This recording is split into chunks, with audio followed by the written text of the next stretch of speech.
Hi, everyone. Welcome to the Intuitive Ascending Mind podcast. Joining me today is Larry Michael. He is the also known as the Love Shepherd. He is the founder and author, and I can't wait to hear more about what you do, Mike. Larry, come on. Let's share some information here. So if that's, are you asking me to tell you what all I do? Yes, I would love to know all that you do. You already piqued my interest with some of the stuff that I know about you. Well, there's a number of things. I mean, I'm an author. I have been on many podcasts and radio shows. I am the founder of the Institute of Genetic Energetics, and I have a brand new book coming out. So I'm pretty busy. Tell us a little bit about the Institute of Genetic Energetics. So the Institute of Genetic Energetics is it's a science that I came in contact with almost 20 years ago. And it's been around for maybe about 40 years. The man who originally created it, or I would say turned it from an understanding or an experience into a science, uh, developed it almost a little over 40 years ago. And he had passed away a couple of years before I found out about it. And I came in contact with it because I was at the tail end of a relationship that wasn't working very well. And I was trying to figure things out, as we often do when a relationship starts out great and then it turns into something else. Yeah, For me, I was always a fix-it person. I thought, okay, well, if this isn't working or this isn't working, I just have to figure out a way to fix that, right? Whether it's fix myself or helping the other person fix whatever's up with them. But, that whole idea of fix it, which I know now is a bad strategy. It's not yeah, a healthy strategy. But I didn't at the time. And I was very much about wanting to understand what was going on. And after many, many, many, many months of working at it, it just wasn't happening. And then I serendipitously was at an event, or I would say I was at an event, and I serendipitously met a gentleman there who owned what was called Match Matrix at the time. So this whole system was designed to be a tool for matchmaking. interesting. And it was created by a gentleman who had gone through four divorces, and he figured, I am Wow. a smart guy. I should like this shouldn't be. I should be able to figure these things out. What in the world is going on? Yeah. And he was an efficiency expert and a scientist, and he was very much into a lot of the esoteric Mhm. systems like enneagrams and human design was just beginning then, but and gene keys I don't think even existed at that point in time, but Vedic astrology, Western astrology, numerology. So he loved all that stuff, but even there he felt like I wasn't getting all the answers. And he was very much into typologies and character assessments, and he would look at those and he'd go, there's still some missing pieces here. So Yeah. he went to work and he came up with some very, very profound answers. And 19 years ago, approximately, I ran into someone who was then the sole owner of the business. Mhm. And like I said, I was in this relationship. It wasn't working very well. And I tried just about everything. And he got up in front of the room, a small group of people, and said, on the very last day of an event, he said, I can tell you something about your relationship that no one else has been able to tell you that's going to help you understand everything. And I just went, okay, I'm Now I'm I'm open. curious. Now I'm curious, right? And so after this was right at the end of the seminar, we were done, everybody said goodbye, and he and I went and sat in the lobby of where this event took place. And he takes out this big book and he asks me for a couple pieces of information. He wants my birth date and he wants my biological mother's birth date, right? So we want an opposite gender parent. And then he said, and I need your girlfriend's birth date and I need her biological father's birth date. And I went, okay, well, I know her birth date, but I don't know the father. And I know my birth date and I feel bad about it, but I don't actually know my mom's. And so I had to figure out how to get that without actually calling my mom because that there's just too much guilt around that one. Yeah. And Yeah. so I called my sister, which was the second worst amount of guilt, but I got the information. And then I called my at that time really at the tail end of a relationship, but I could still say kind of a girlfriend, I guess. And I said, I need your dad's birthday. And she goes, Larry, what's going on? And I go, just just give me the information. I'll tell you all about it later. And she gives me the information. I give this all to this gentleman. His name is Frank. And he gets out this book and goes through it and then proceeds to tell me all the things, all the areas where I'm probably having challenges in the relationship. See. And he also proceeds to tell me things about myself. And this was actually turned out to be far more profound than the relationship issues, um, because there were things that I felt shame around and guilt around that went back decades that Wow. this cleared up in the matter of minutes. And Wow. I and yeah, I had a big wow out of it. Because we carry around a lot of shame, blame, resentment, guilt, a whole variety of things that come from experiences that we've had, Yeah. either with others or our own experiences of life. If they weren't so good, or even sometimes when they were really good, we have a whole set of beliefs that support the experience that we've had. Mhm. And sometimes those beliefs don't do us much good. Yeah. Right? Sometimes they're held on to traumas. There's lots of different things that get us stuck or creates almost impossibility for growth. Yeah. Yeah. And what this did was immediately say, no, you've looked at it this way, but energetically, this is what you are. What you experience is exactly what you should have been experiencing. And in my case, one of the characteristics of this profiling system is called an enroller, and enrollers love to create things, but they don't like doing the same thing over and over again.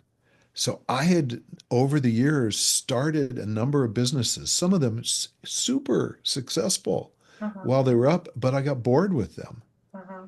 And so the shame piece was like, what's wrong with me that I can't hold on to a business? Yeah. Because I grew up where I was told you have one occupation, you do this your whole life, and then you retire and you're good to go. Right? Yeah. Yeah. Never quite believed that, but that was the way I was raised, Yeah. right? And Yeah. so when you get raised that way, it's still sitting there in the psyche going, what are you doing? Why are you not sticking with one business forever Yeah. and just turning it into something successful? And you get my point, right? Yeah. Yeah.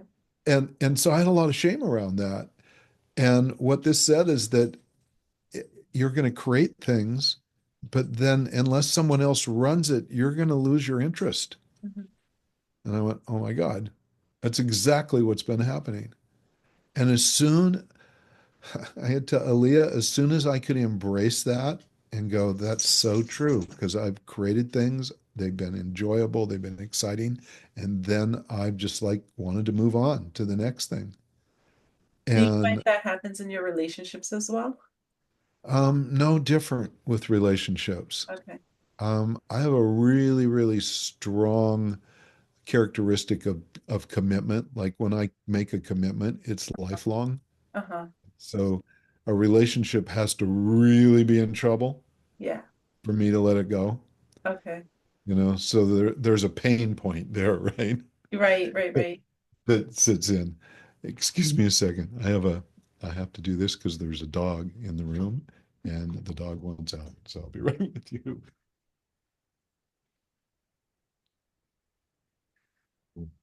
Only when you're on a recorded show do they not open the door with their nose and let themselves in and out, right?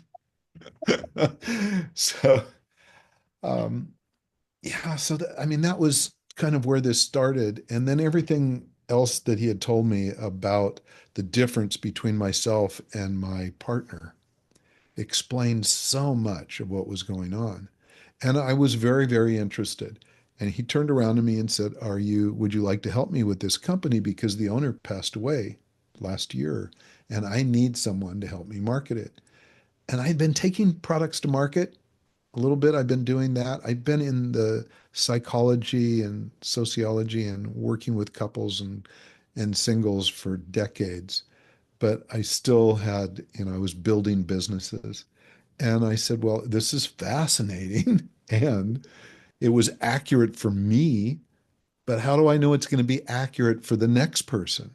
Like, and for me, if I'm going to help take something to market, it's got to be efficacious. I have to really believe in it. Yeah. And all you asked me for was a couple birth dates, Yeah. right? So, maybe you lucked out with Yeah. me. Yeah.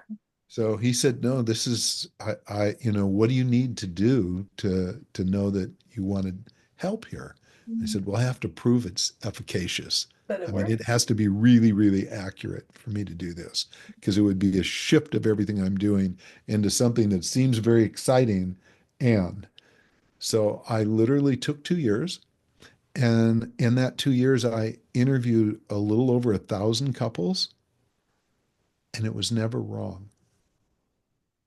Not a single time did it Wow. come in inaccurate.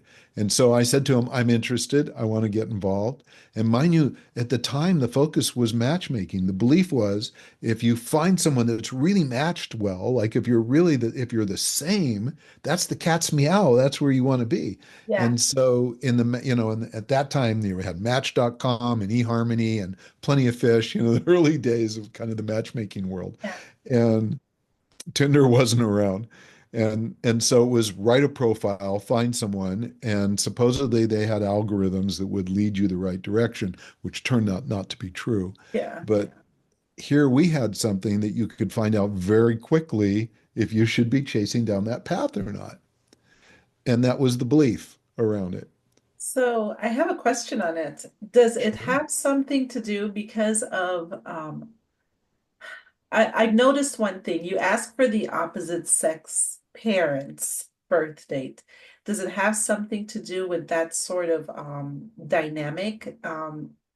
Like We they taught you how relationships sort of should be, or You would think, but it's actually not that. I mean, okay. so I love your questions because I went through all of these. I asked so many damn questions. I probably drove, the owner crazy at the time. Um, that the quick answer is that old adage that men are attracted to women like their mother and women are attracted to men like their father. It's true. It's dead on accurate, but it doesn't matter whether you ever even knew your parent or like them. Like I will sometimes ask a man or a woman, your mother's birthday or your father's birthday, and they'll go, "Oh, no, I never got along with my mom," or "No, I didn't like my dad," or there was something else related to it. Or then there's people that say, "Well, I was adopted. I can get the birth date, but I never knew my parent." Yeah, So it's all genetic, Alia. It's all based on genetics. So interesting. genetic energetics is essentially your energetic blood type. Mm, So you have an energetic frequency that you vibrate at that stays with you through your entire lifetime. interesting. It doesn't change. So, because there's talk about energy and energy moves and it can be positioned and it never totally goes away, but it shifts and it could be different. Not when it comes to our genetics, at least the piece that we're identifying here. Okay. So, Oh, that's so so fascinating. Isn't it? And so Yes, after it two is. years, by the way, what ended up happening is I came back to the owner and I went, all right, I'm in. I'm interested. I want part of this business. And I took a minority interest in it. Okay. And it stayed focused on matchmaking for a little while. Uh-huh. But what happened that really surprised me, I was not, how sometimes we go into things enthusiastically and then we discover later what it means? Why Yeah, did we do that? yeah. So I brought all my background in therapy and psychology into this process of evaluating this. So let's say that you were with a partner and I go, Leah, I've got this new system I'm checking out. Give me your Uh-huh. birth date so I can check it out. I would go back to the owner and he would go through this little book and give me all this information. And then I Uh-huh. would come back to you to tell you about it. Uh-huh. And sometimes what would happen, he's going, oh, these two are very different. This will never work. right? And I'm going, what? I can't go back. Leah's like my best friend. I'm not going to go back and tell her that, the man that she's in a relationship with, that she should just go, well, say goodbye now because it's going to be a crash and burn later. Or, you may be pregnant with a child or something, right? There's Ah, no way. There's no way I was going to do that. At the same time, I had to be honest and explain what we were discovering. mhm. So, what I ended up doing without really realizing how important it was is I was describing their differences, and then I was helping them learn how to accommodate and understand and appreciate the differences, which Yeah, is, what if you're a therapist and you're working with couples and there's differences, that's what we do. yeah, This is what he believes and this is what she believes. And yes, they're a little different. And yeah, there's nothing wrong with that or nothing wrong with this. They're just different. Let's figure out how we can navigate it, right? yeah, yeah, It's a common strategy. yeah, Once you get past, whatever hell is going on at yeah. the point, right? Um, so what ended up happening is about a year and a half into my research, I started to get emails from people that I had talked to, Mhm. and the email would be, thank you, you saved our marriage. That's interesting. And I go, Wow. okay, wow. Or the email might be, I hadn't talked to my dad in 30 years and I just talked to him. Wow. Or, I have two kids and we haven't talked, or a brother or sister, or someone that was my best friend that I felt so bad about. We just got back together and our friendship's completely restored. And I'm going, wait a second. This isn't about matchmaking. This is way bigger than that. Yeah, Way, that's way way bigger more than that. profound. It was super profound. Since I've taken it into school systems and we've used it to stop bullying, Oh, wow. we've we've looked at situations where people they've been identified or labeled as ADD or ADHD, which is 90% of the time, Aaliyah, not accurate, Yeah, I believe right? that as well. And I know your profile now, so when we talk about yours, we'll have a chance to talk about that a little Yeah, bit.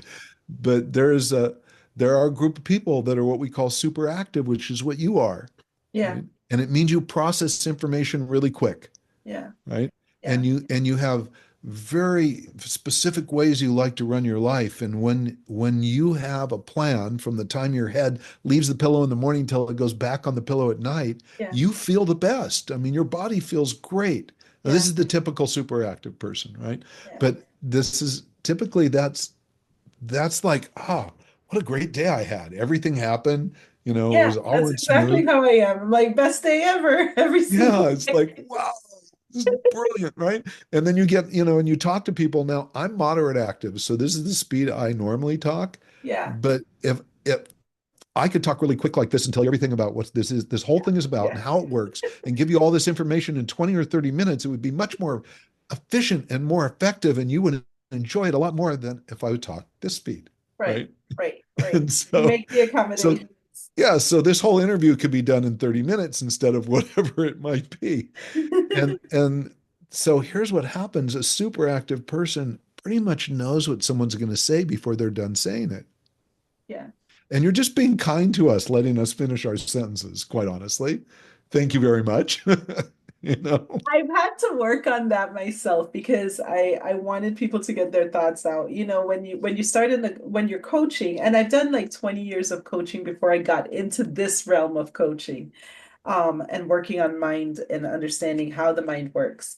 Um, During those 20 years, you really have two ears to listen twice as much as you speak. But yeah, you do. I did not realize. So you just like really kind of opened up my perspective right now because I did not realize that that's part of my processing as well. it totally is. And listen, 50% of the population is super active. Oh, And interesting. then the other half is moderate active. And then there are other things that influence how quickly, that there are people that talk really slow like this, right? Yeah. Like Really, Eckhart really Tolle. slow. And then if my daughter was on here with this, she talks so fast it sounds like 3x speed, and she'll talk to me and I'll go, honey, I can you please repeat that? I'm sorry. I didn't. get even, I got the first word, I think. And then she'll repeat it back just as quick as she said it the first time. And I'm going, that didn't help. You know, I need you to talk a little slower for me. She goes, oh, Dad, come on.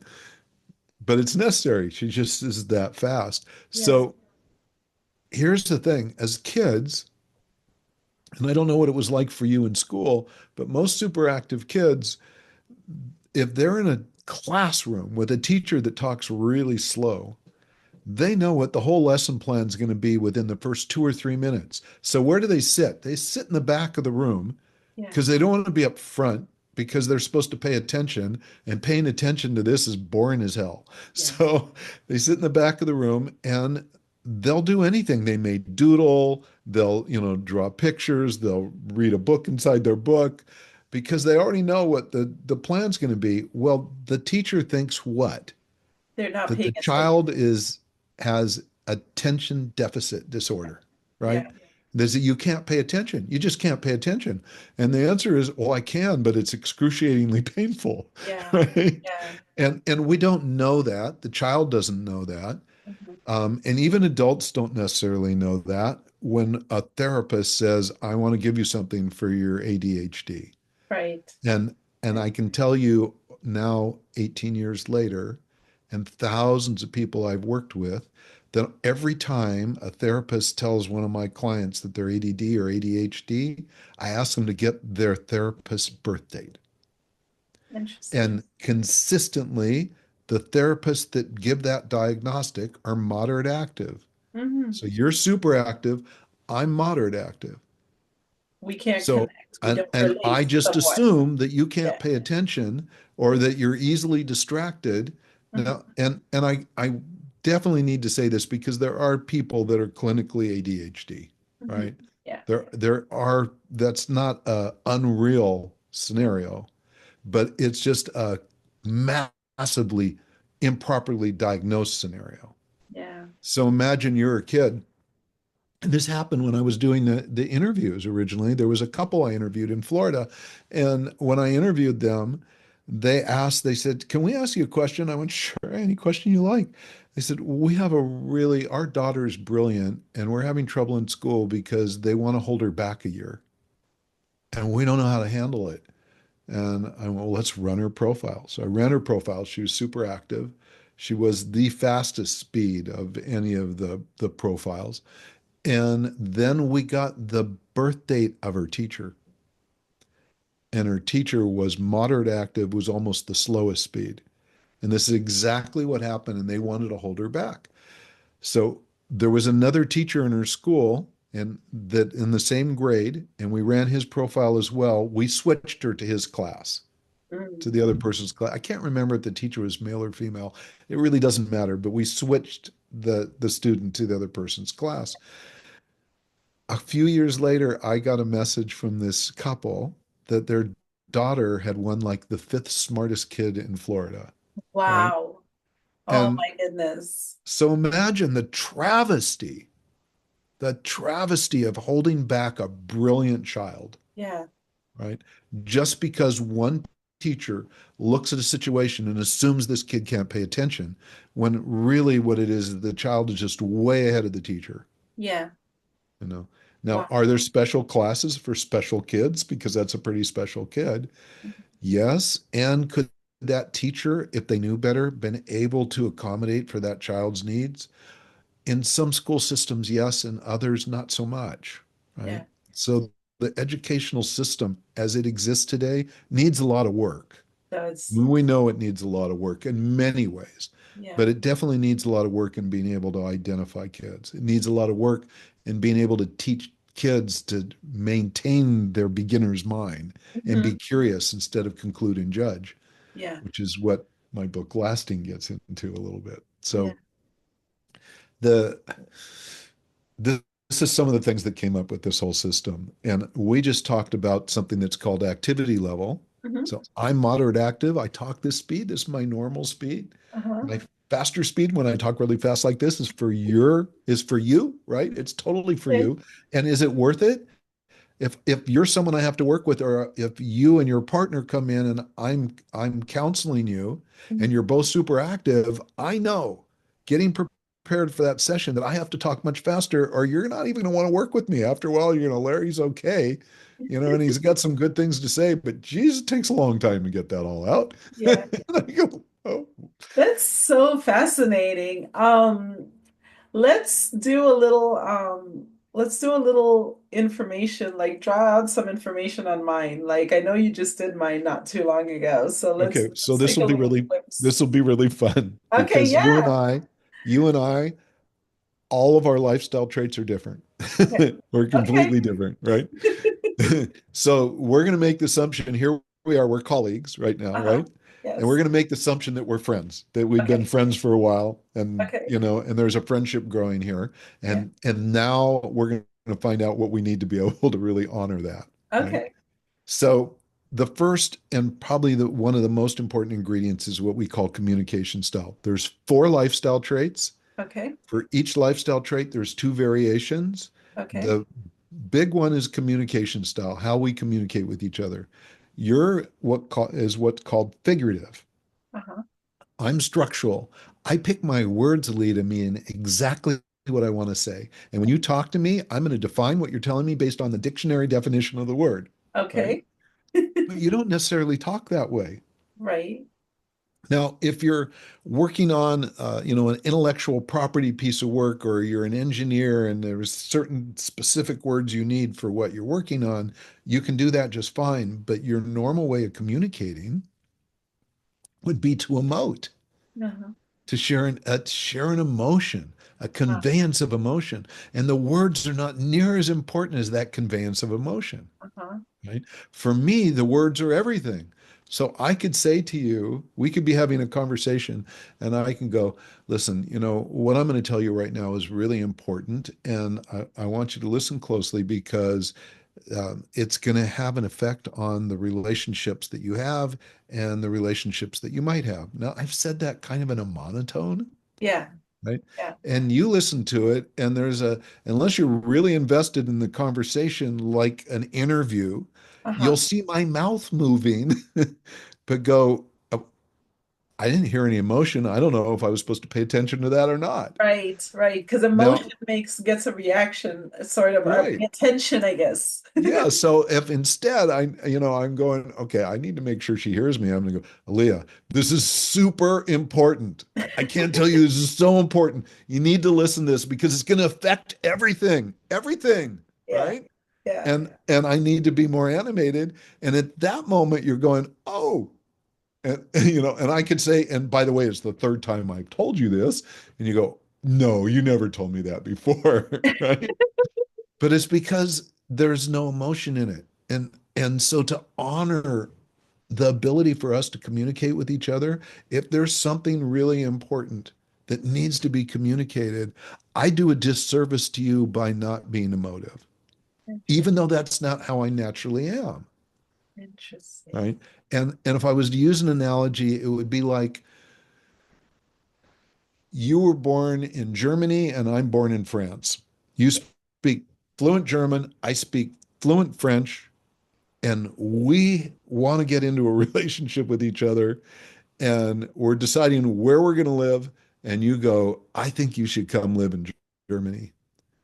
And I go, great. Well, are all the Germans going to learn how to speak French because I speak French, right? and and and you go, well, that's what we speak here in Germany. You need to learn German. I go, oh God. Or and it could be the converse. I say, come to France. France is beautiful. Where I live is just incredible. It's like the love place of the world. It's like, and you come and you speak German. The languages are so different as it is, right? Yeah, The reality is, if we're truly committed to each other in a relationship, we're going to learn how to speak each other's languages. that's true. Right? I'm going to learn enough German so I can speak with you. You're going to learn enough French so you can speak with me. Or we're both going to pick another language, like maybe English, And so then that we learn can speak together. with each Yes. other. Right? Um, and we would do that. Yeah. But here's the challenge. Now we're English speaking, and we don't realize we're speaking two different languages. Yeah, And the result is there's many, many, many misunderstandings. And there's a difference between a disagreement and a misunderstanding. that makes sense. So so when I talk to someone who's structural talking style, I may not agree with what they're saying, but I'm not having any problem understanding Yeah, what it is that's different, right? Where if I'm talking to someone who's figurative, I may misinterpret their intention of what they're saying, and we may be in complete agreement, but I've just misunderstood it. yeah, And I literally I can tell you I've had clients sitting on opposite ends of a sofa insisting that neither of them have ever told each other that they love them, right? interesting. And I will ask them, so when you tell your sweetheart here that you love her, how do you do that?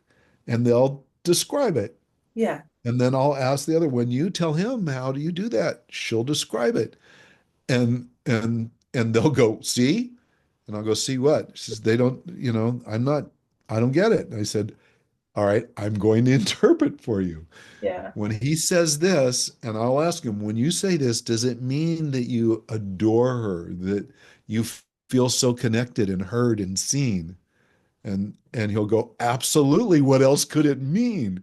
And she'll right. and she'll be going, no, really? And by the time they're done, they're sitting like in each other's lap, and I have to kick them out. Oh, Because, but sweet. and it's because they just are conveying those emotions Yeah, or those specifics differently.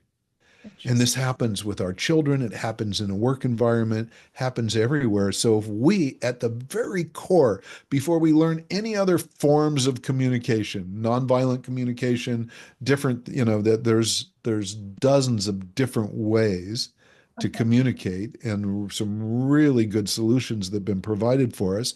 Why? Because we misunderstand each other often, Yeah, and so, if we can look at energetically what the difference is, most of those misunderstandings go away very quickly. yeah, Now we use the rest of the communication tools to deal with things like conflict yeah. or more severe misunderstandings or issues that have to do with labeling and a whole variety of things. But we're not dealing with a situation where we're misunderstanding. Yeah. We're dealing with situations where we have disagreements. Now we need to learn how to deal with what we disagree on, right? That's so powerful. Like that's amazing. The ability to kind of navigate that path because it's not an easy path. We're not told, we don't really look at ourselves enough. Like that understanding of who we are. We don't always analyze it. And how do you analyze it compared to someone else? How do you define like what your sort of love language is versus somebody else's love language? So that's It very it intriguing. kind of we'll come back to love languages, Okay. okay? I promise to come back to that one. But in terms of communication, when again, if you didn't know that you were speaking a foreign language, and you were trying to communicate with someone and you just were going, well, why can't you understand me? Look, I'm saying it, and you say things over and over and over again. I mean, who's gone to a foreign country and not spoken the language? And in whatever language you're in, you might say it a couple other ways, Yeah. same words, but Yeah. you're putting emphasis in it. You're using Yeah. your hands and you're, Yeah. you're asking for glasses and you go, look, glasses, right? And Yeah. they, oh, and then they tell you what they're called, and you go, yes, those, right? So we do all that. And we really have this, we understand what we're talking about. Why don't you? And we don't have any problem communicating with ourselves. Yeah. Now, emotionally, we may have some challenges communicating with ourselves, but in terms of the words we use, we don't. Now, there's another piece that comes with a different communication style, and this is one every person listening is going to relate to. Have you ever met someone that when you spent time with them, they drained you of your energy? Yeah. I've Yeah. met people. Yeah. Do you have a nickname for those people? Energy vampires. Yes. Yeah. So I'm going to tell you right now, there is absolutely no such thing as an energy vampire. Yeah. It's not. But what you're identifying is something that is very true though, which is your energy was impacted by this other person. Yeah. When there are two different communication styles, those are two energetic vibrations that are colliding. And if you ever played with magnets when you were a kid, you go to push them Yes. together and they repel each other. Yeah. You gotta Yeah. want to stick them together, but they keep repelling each other. That is what's happening. Yeah. So you're in this space where the two frequencies are discordant and it wears us down. And even like I could go into a breakfast meeting with someone and go, I'm so excited to meet Alia. And we've talked and talked. I can't wait to meet her in person. I slept well during the night. I got up and exercised. I had a cup of coffee. Maybe that was a mistake, but I get to breakfast and we're talking for 10 or 15 minutes. And then I find myself kind of looking around. Oh, yawn? I'm yawning? I had a full night's sleep. Why am I yawning? It's the energy colliding. And I go, this is such an important conversation. I love what she does. I want to support her podcast, all these different things, right? And then we finish our breakfast. You leave, I leave. You get on a phone call and call one of your best friends who happens to be figurative talking style like you. Your energy comes back. I call someone I know, my energy comes back, and we both conclude, whoa, that was really tough. That was draining. I don't think we can work together, or I Yeah. definitely don't want to go to breakfast again with them. I like them or I like her. She's awesome. And they drain me of my energy. Yeah. And we label them energy vampires, which is as bad as calling someone ADD. Yeah. It's a misdiagnosis, right? Interesting. So when there's two different communication styles, that's different. So now I know if you and I get together, for one, Mhm. I need to be emotive if I really want you to pick up on certain things. Mhm. You know that you need to listen to my words closely. Mhm. You're also going to know that I use a lot more words than maybe you think are necessary, Uh-huh. right? And I'm going to know that sometimes you're going to use a word and I don't really know what you mean and I need to ask you, right? I need to Interesting. check in. Yeah. And I also know that energetically it's going to be a bit of a it's going to have an impact. I was Mm. going to call it a burden, but that's not fair. It'll have an impact. So I need to be really resourceful. I need that whole night's sleep. I need to have lots of energy because I am going to get worn down, but for good reasons. This is like my best friend, or it's my sister or brother or my parents, Yeah. or my kids, any of those things. So we're not going to, if we followed the matchmaking idea that I was given when I first got involved, which is find your perfect match, it would say, hey, if you're not with your perfect match, then just, dish that and go spend time with people that you're a better match with. Well, I'm sorry. No, some of these people are our relatives. Some of them are best friends. Some of them are people we work for or with. Some of them are our children. Yes. And I'm Yes. not going to go, I'm sorry, you're a different communication style than me and a different activity level. I'm going to let you go live with someone else. Yeah. You were born What? the wrong day. Yeah. No, no, we're not doing that, right? We just can't do that. Yeah. And so what it speaks to is really embracing our differences. That's interesting.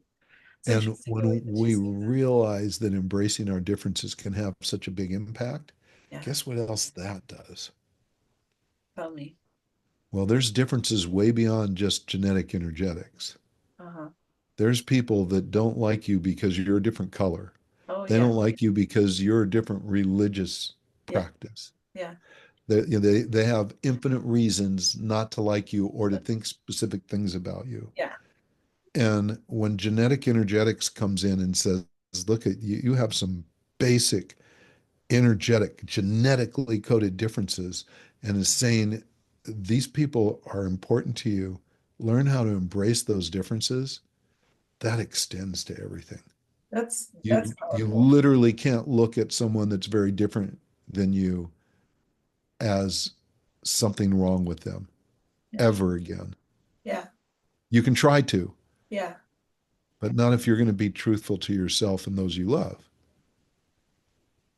Yeah. So, you know, Um, differences, that's differences, seeing differences in people, calling out differences in people is what creates division and separation. yeah. And that's not the direction of humanity. That's the disaster of what's been going on in the past. Yeah. We're an evolving human race right now. And part of that evolution requires being able to embrace what's different. I agree with that. You know, the way that I see us is I see us as spiritual beings that have a mind that reside in a physical body. This is just our avatar. And we picked this avatar for whatever reason, for this experience that we wanted to experience. So we put on our little bodysuit, and the soul puts on its little bodysuit, and it goes out into the world and it navigates the world from this perspective.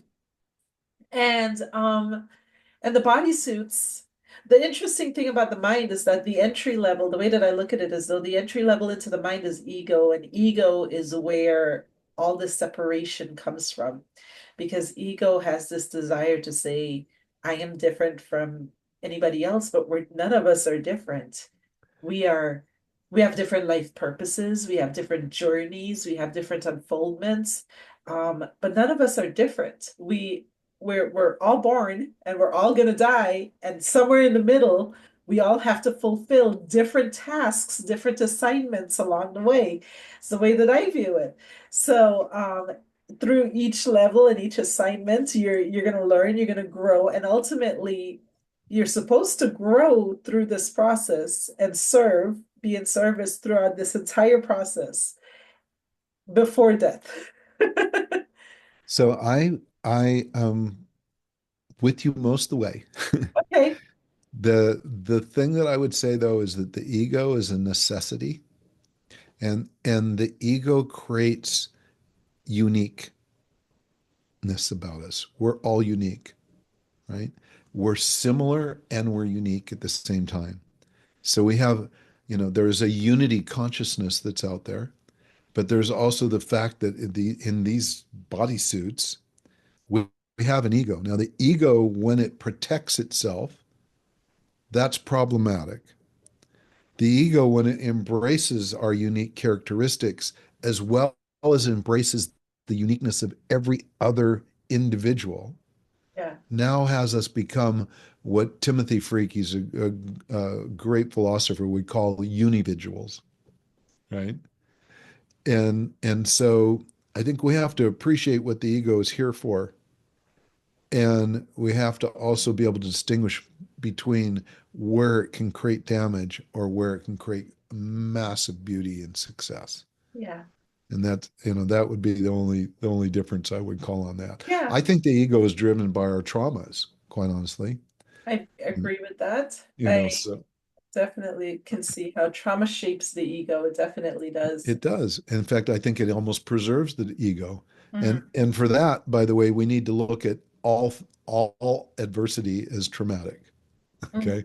So I used to think for the longest time, I used to think a trauma had to be something huge. No, it could be. And otherwise it was just an issue.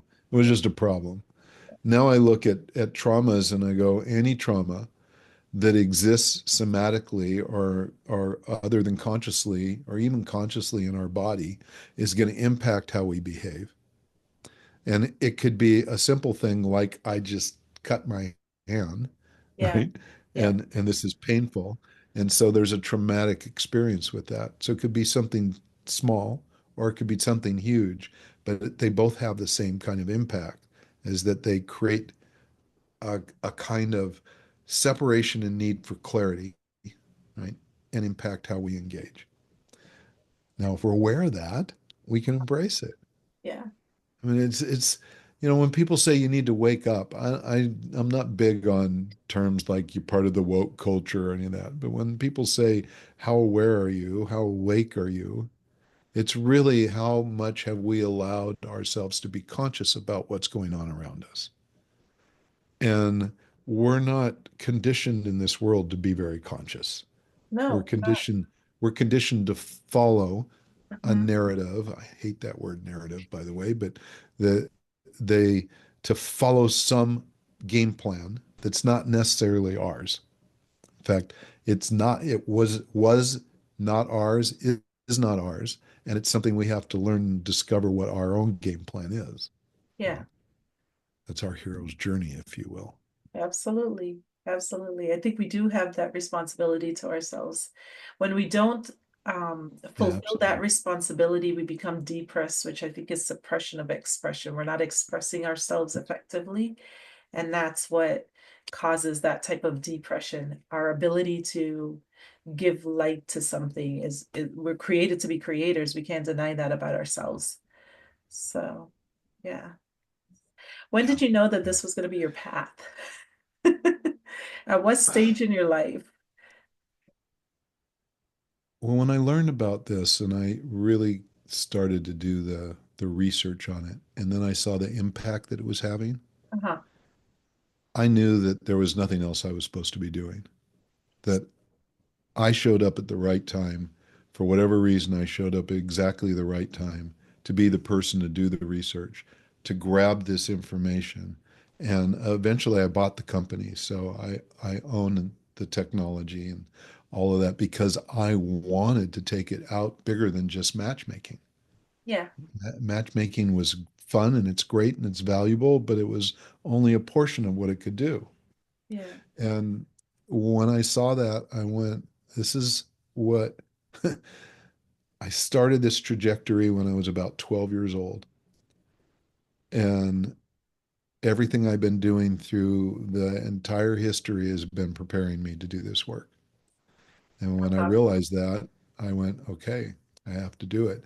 And there was a point, there were even some really traumatic scenarios that happened because everything that was being done when I first learned about this was being done manually.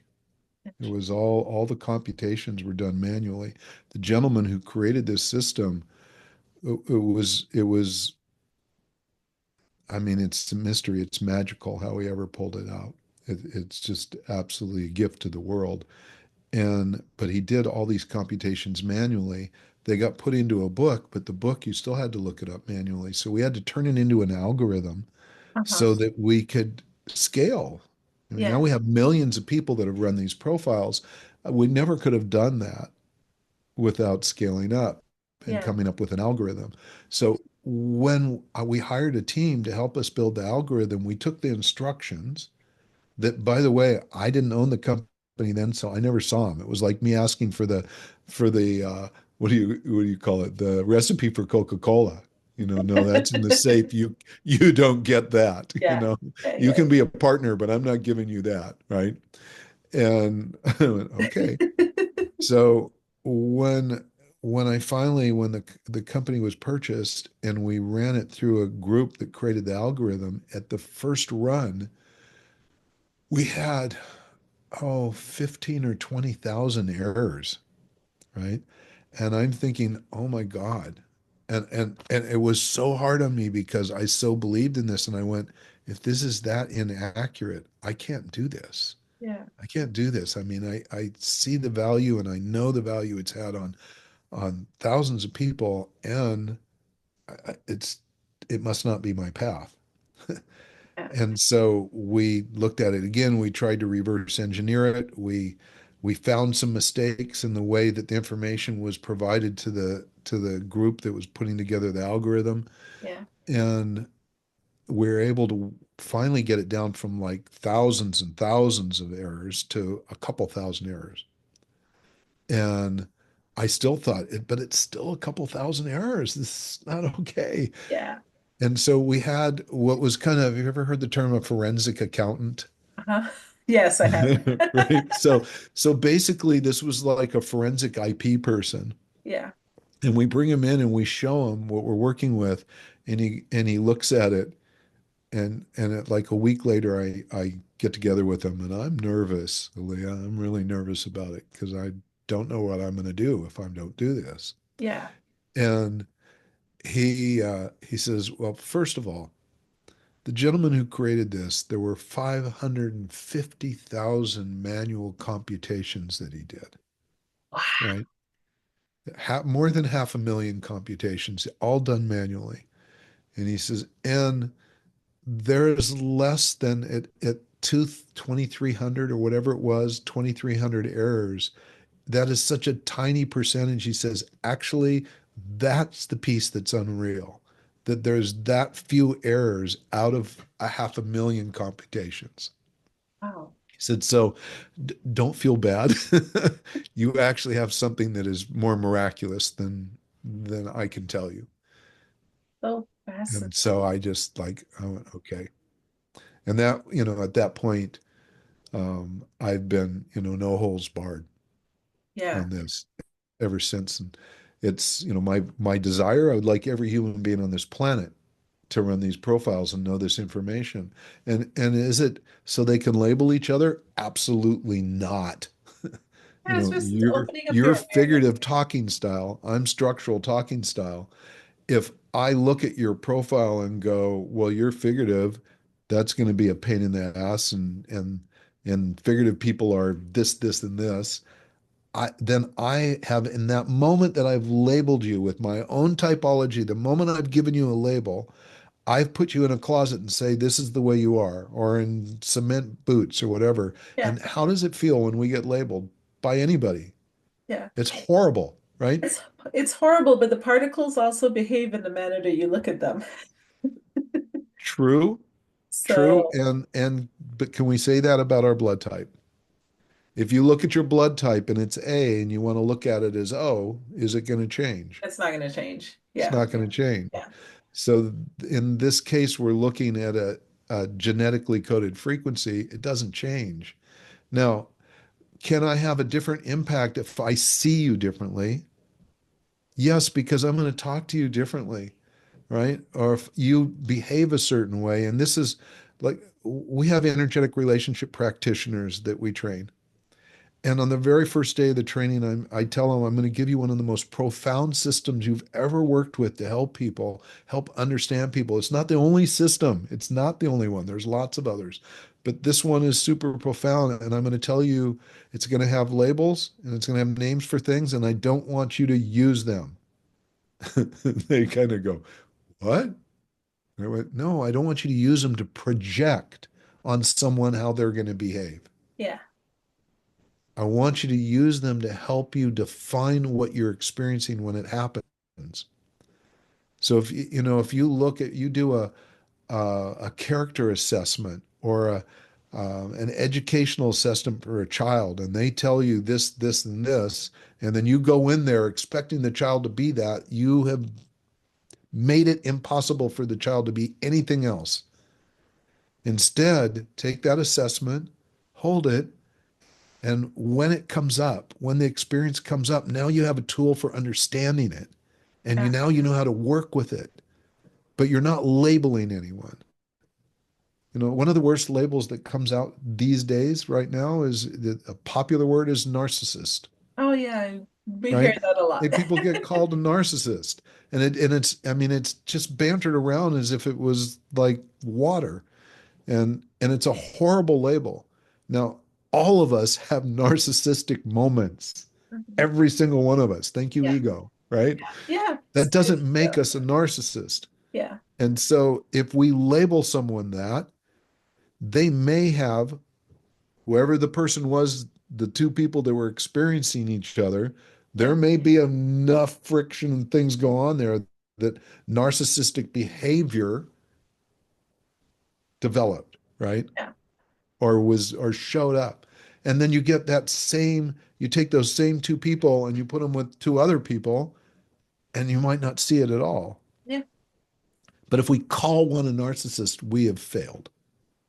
If we label anybody, Yeah. even emotional intelligence, by the way, is a terrible label. Yeah. It's an absolutely great description of a behavior, but as a label, it sucks. Because I could say, hey, you know what? You're emotionally intelligent. You've got a high IE, right? And and I just call you that, and you go, wow, that's really great. And this other person doesn't. And you go, well, wait a second. Well, there's not a single characteristic of someone who is displaying great exercises of emotional intelligence. that someone that doesn't has never experienced. Yeah, it's just different. We're just different. It's not, it's not that one is better than the other. It's just different.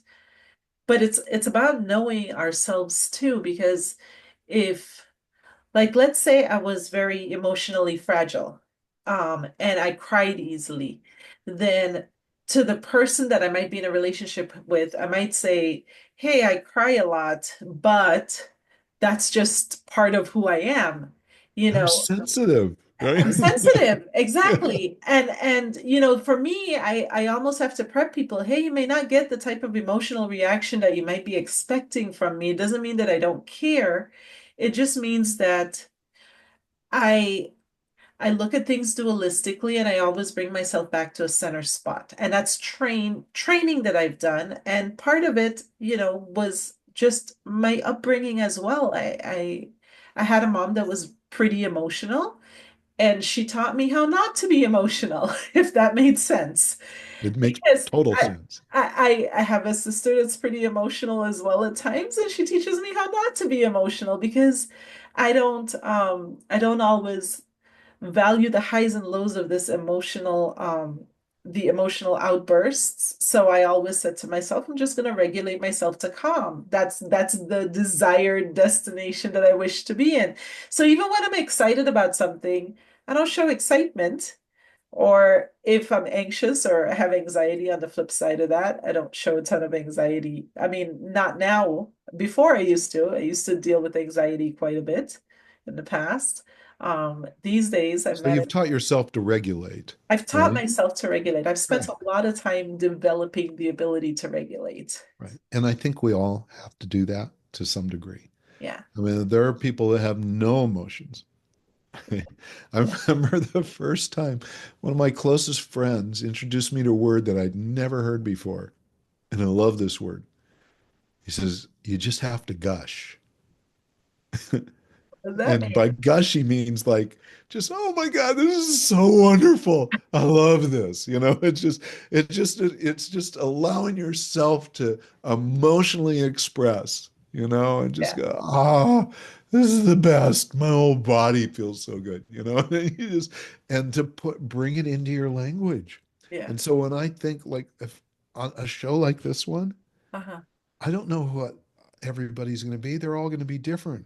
Yeah. And if I just talk the way I normally talk most of the time, or the way I talk to myself, which at one point in time had no gush at all in it, right? But Yeah. I don't even talk to myself that way anymore. The key is though, if I was just kind of like, yeah, this is the way it is, and I don't put a lot of emotion into it, I'm gonna half the people listening are gonna go, you know. It sounded interesting, but geez, Yeah. Yeah. once I wouldn't ever want to spend any time with that person. It's like, or I could be overly animated, right? And another person would go, wow, that was incredible, and I'm glad I got to watch it here instead of like in person. And it's just being able to allow ourselves to go to these different places and expressions and realize that if we have a variety of people in front of us, that's how we communicate with a lot of people. Yeah. And I know what you are according to our profiling system genetically. Yeah. So I can listen, and as soon as I pick up on it, I go, "Oh, she's going to like this if I get all kind of emotional about it, right?" Or if I put some emphasis on what I'm trying to say, it's going to be way better. And if I talk faster, it's even going to be way better, right? So, and we've just covered two of the lifestyle traits in genetic energetics. There are 15 different things. Of the lifestyle traits, there's four of them, and there's two of each, so there's eight variations. Yeah. And we've covered a little bit of communication style. There's more with that. We covered activity level. There's more with that. There's financial logic, which is really our energetic relationship to money. Uh-huh. Yeah. You're what's called non-conservative financial logic. Our nickname for non-conservative people is rainmakers. Money just shows up. It just shows up. And for 99% of the people I interview, I'll go, have you ever really worried about money? And they go, well, it's important. I have an IRA and all that stuff, but not really, Yeah. right? Because I, it I just I shows do up. view it as a The frequency. conservative, It just shows up. Like it's always showed up whenever I needed it. Like I think it. I feel like I think it into existence. But yeah, you're so spot on with that. That's wild that I'm having this conversation with isn't it? you. Is it's so this is what I went through for 2 years interviewing people, Yeah. right? And I would say these things and they go, that's exactly right. And I go, wait a second, did you talk to the person before me, and tell them what to say? It's just, I have never experienced anything like it. And mind you, my background's in psychology.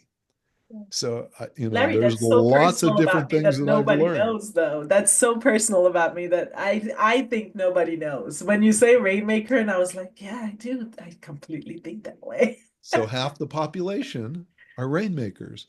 And you know what stops the rain? What? A Thoughts? conservative financial logic person, which is what I am, that Uh-huh. wants you to focus on the money and count things. Uh-huh. It's like, no, don't make me do that. I have, a, Yeah. I have one of my closest friends on this planet. I remember we dated for many years. We were partners for many years, and when I first met her, she had a company and it was tax time, Uh-huh. right? And she had to do her taxes, and she was like, "Oh, taxes, right?" And I go, "Let me help you." And she looked at me and went, "Are you crazy? Why would you want to do that? Why would anybody want to do that?" I went, "Well, because it's easy for me. I mean, I've been doing my own taxes, and I mean, I hire an accountant occasionally, but have also done taxes and bookkeeping and all that stuff for years. It's easy." And she goes, "Okay, well, all right." And like 2 hours later, I brought her back her entire year, and she went, "No way, you didn't just do that." Is this Wow. like, do I need to give it to an accountant? I went, if you want to waste your money, because it's not that complicated. But she just like, in her mind, it was like painful. Why would I want to do that? Yeah. She's a rainmaker, and money shows up for her. And here I am, and I'm conservative financial logic, so I'm really good at managing money. I'm really good at tracking dollars and cents and movement of things. I can write spreadsheets. I can do business plans. Not that I like to do business plans. I don't Yeah. really, but I can do them. Yeah. And and here's the challenge I have because I'm focused on the money. Uh-huh. That focus actually gets in the way of the rain coming down. Yeah. So this is what it looks like. It's like, let's say every client I have is $1,000 client, and my rent is $10,000. Now I know I need every month, I need at least 10 clients Yeah. to break even, Yeah. right? So I've had 5 clients and I'm going, I just need 5 more. And I'm counting, I might as well lock the damn door, right? Because I'm focused on how many clients I have. Yeah. Now, if I learn from my non conservative financial logic friends, Yeah. that where they are around money is just it is they're not counting money and they're not looking at money as necessarily something that, I mean, they appreciate the value of it, but what they appreciate more is what they do, what they bring to the world. Yeah. So now as a therapist, if I go, I'm thinking, wow, I can't wait for the next client I get to see because I know when they leave my office, it's going to not just impact them, it's going to impact those people they connect with. It's going to have an impact on their family and their kids. And that impact is going to be processional because if their kids are happy, or their spouse is happy, or their parents are happy, if all that constraint is removed, I'm uplifting the quality of relating on the planet, if you will, right? And as soon as I go into that headspace, now they line up outside my door, Yeah. right? Yeah. But it's not genetically coded that way. So I have to consciously do that. Yeah. I have to create that. And like my hat's off to you. It's like going, you don't have to do that like I do. But Yeah. so I've is it a always bad thing? been It's just what it is. Yeah, I've always been, and neither way is bad or good. Um, because I feel like it's always the opposite side. Like I always feel like I should have better structure in place, or maybe something should be different. Um, but to bring it to business, I will write a goal, put it in a place that I bring my conscious attention to, and forget about what the path is to getting to that. Because if I get consumed with the path, then what I found happens is that I actually shoot myself like basically because I'm becoming logical about how I'm going to do it or what the how is. So I'll typically just bring my focused attention, okay, and I have a X amount of clients that I want to see every month as well, but I just put that number up and I put it in a place that my subconscious attention just kind of comes to it continuously, that I could just be like, okay, that's my number. And then I just go about life and I just let it unfold. Yeah, Because that's interestingly beautiful. enough, I've had money show up from places that I didn't think it was going to come from. And Hmm. then I've not had it show up in places that I thought it was going to come from. Like I thought for sure this was going to be a sure thing. And it didn't show up in that manner, but it showed up in another manner. And I said, that's interesting. Like, a few years back, I'd given myself a goal. I wanted to go to a bunch of different places, and the money for the trips just showed up. Like, it was very mystical somewhat because I remember It's thinking wonderful. that at that moment, It's all that I had to do was build a goal and not worry about the money. Bob Proctor actually taught me that a while back. I was like listening to one of his seminars. I love Bob. I love Mm, Bob and just the way that he said, stop getting wrapped up in the how. And I was like, done. yeah. That came easy. I had a chance to partner with Bob Proctor years ago, Yeah, and it that was great. that's so cool. He's sadly missed. Yeah, he's So, such a good guy. Just amazing, amazing stuff. I love everything that he taught. He taught yeah, so much. yeah. Um, So how you described how you relate to money, I've heard that description multiple times, which is what helped me understand the difference in what I needed to do as a conservative financial logic person to cause the rain to come in. Right. So not only is it important for me to see the difference, but also see the benefits in the difference. Right. It's like someone says gushing. I never gushed. Now I love gush. yeah. Right. There was another statement that I learned a few years ago that has become kind of popular, and you don't hear this come out of a structural talking style person, but you do figurative people when they'll describe something and they'll go, I'm in all the feels. Uh-huh. I'm just Yeah. like, I heard that all the feels. What? What? What does Say that that again, mean? right? What did you say? What does that mean? And then I went, oh, I know what that means. And it's just this expression.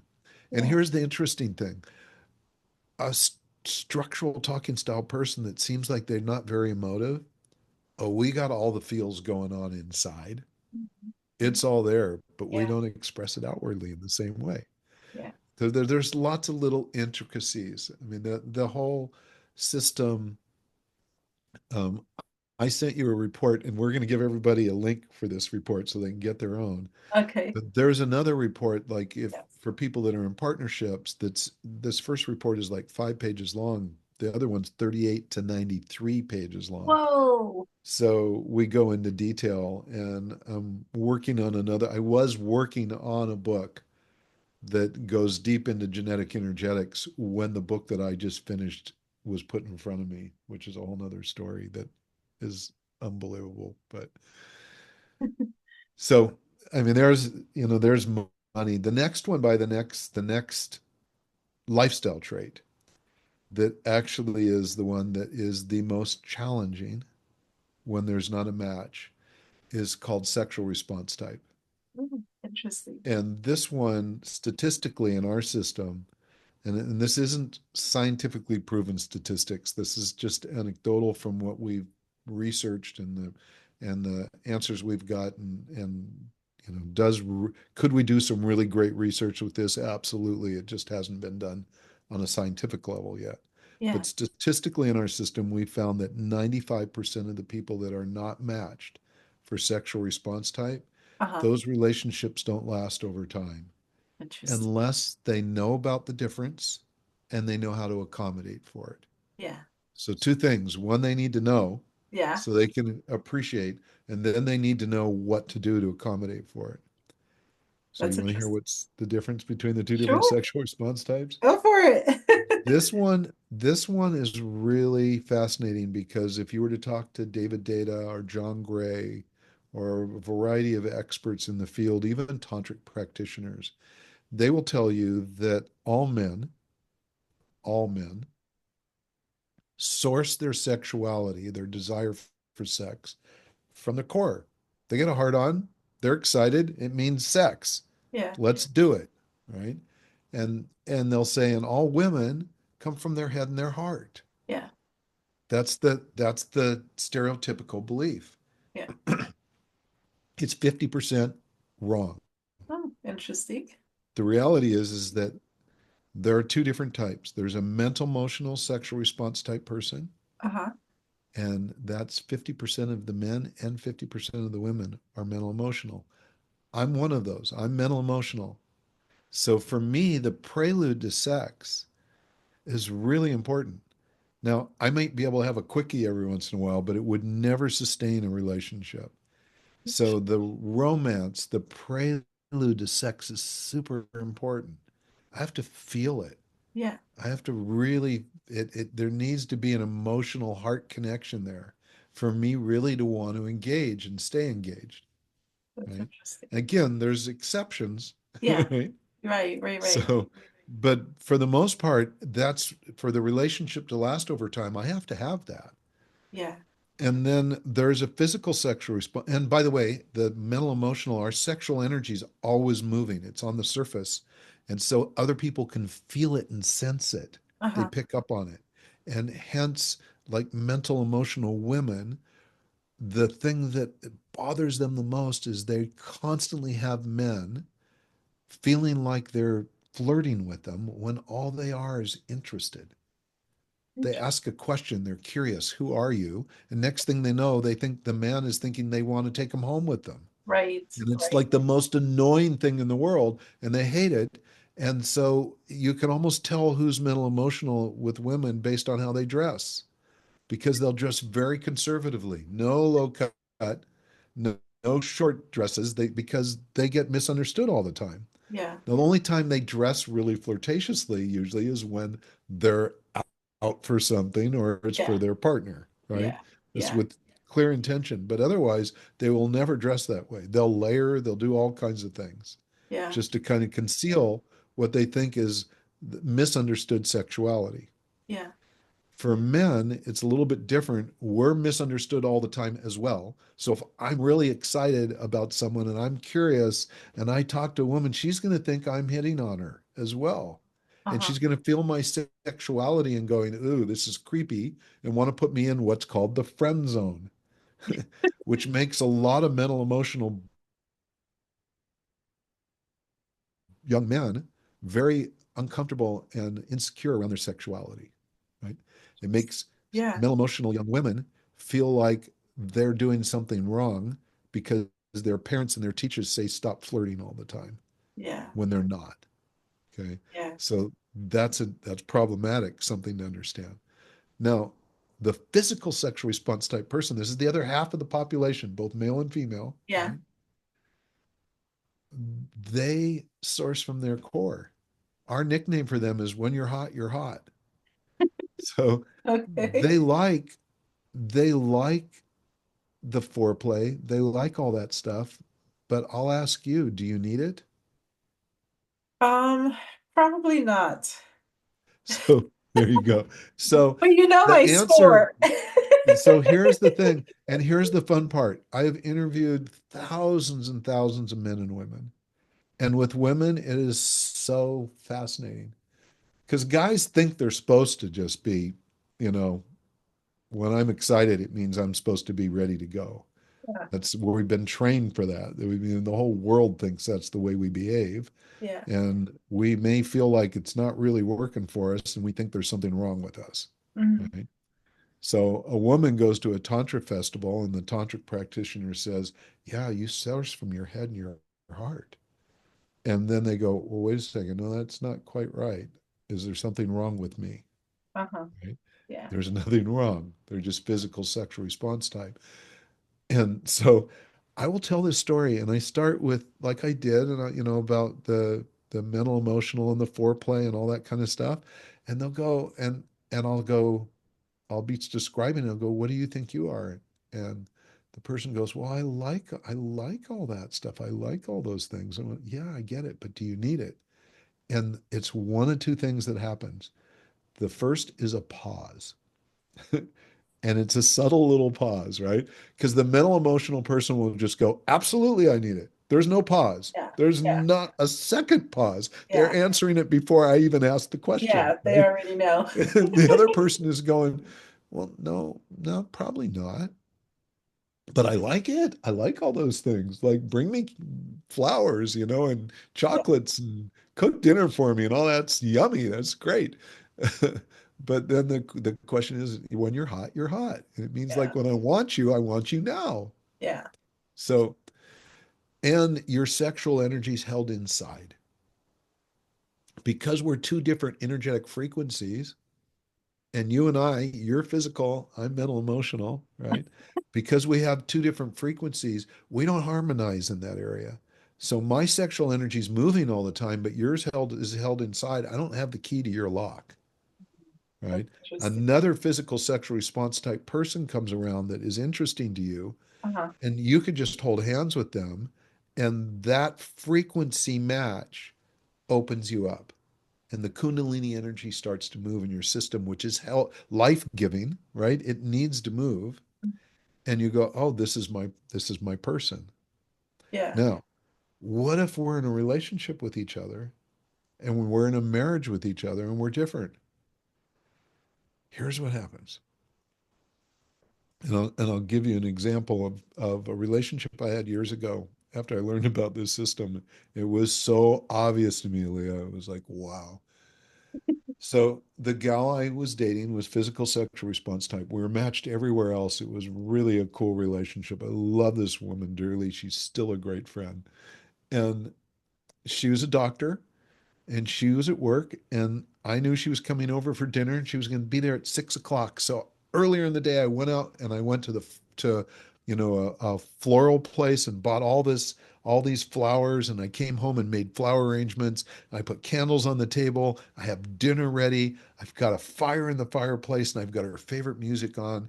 And at 6 o'clock, she comes to the door and I have everything ready because I'm figuring she's going to be really hungry. Right. And, and she answers the door and I go, are you hungry? And she goes, oh, I'm hungry. Right? She obviously wasn't hungry for food. Yeah. And you She's giving saw me a this stuff. cue. Yeah. And I knew about it. So I went, okay, leftovers will be just great. We'll reheat this stuff. The candles will be burned down a little bit more. That'll be okay. We'll move the candles into the bedroom or wherever. And then we'll come back and eat later. Now, had I not known, I would have said, wow, dinner's ready. It's just everything's ready to go. I just finished the appetizers. And she'll look around and go, oh my God, look what everything he did for me. This is so awesome. And at a conscious level, she's going to go, I have to sit down and have dinner. Yeah. Right. Yeah. And I'm a good cook too. So Yeah. she's going, oh, I can't wait for that. But at an other than conscious level, she's getting this message that he missed my cue. Ah. Right. Yeah. And so she's not even aware at an other than conscious level what's going on. Yeah. She's just being sweet, Yeah. right? So I could get away with it that evening. Yeah. But the next time she gives me a cue and I miss it, now at other than conscious level, he missed my cue again, Yeah. right? And what ends up happening is that if unconsciously our body knows that we're not going to be met, Yeah. then we don't allow ourselves to even go there. Yeah. And so what ends up happening between those partners is that physical sexual response type person stops being interested. Mm. And the mental emotional person doesn't know how to get them interested. And so we need to be aware of that. And if that's already happened, then we have conditioning we need to change. And what has to happen between those two is they need to learn how to move the energy. And that takes specific techniques. Interesting. That's It's so doable. fascinating. It's totally doable, but it takes extra work. Again, it's like, are you going to learn German for your German partner? Yeah. Yeah. Well, hell yes, you should. Yeah. If I mean, not, then you're in the wrong relationship. I think the perfect balance probably is that type of like opposite dynamic because if you are able to see the person, understand that them, who they are, why they operate the way that they do, it also makes you more flexible in real life, like as you're encountering other beings that are just, just understanding them, you'll become a lot more relatable to them versus living in your box and saying, well, I have to be with somebody that's kind of just like me. That's an ideal match to me.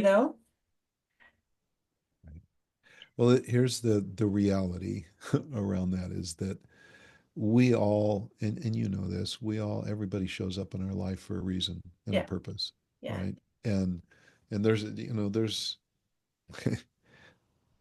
it all makes sense when you look at it, like, why is this person here? Why is this person here? Why is this person here? And if we take our time and we look at each person as being valuable in our evolution, then it's great for us to take the time to meet them where they're at.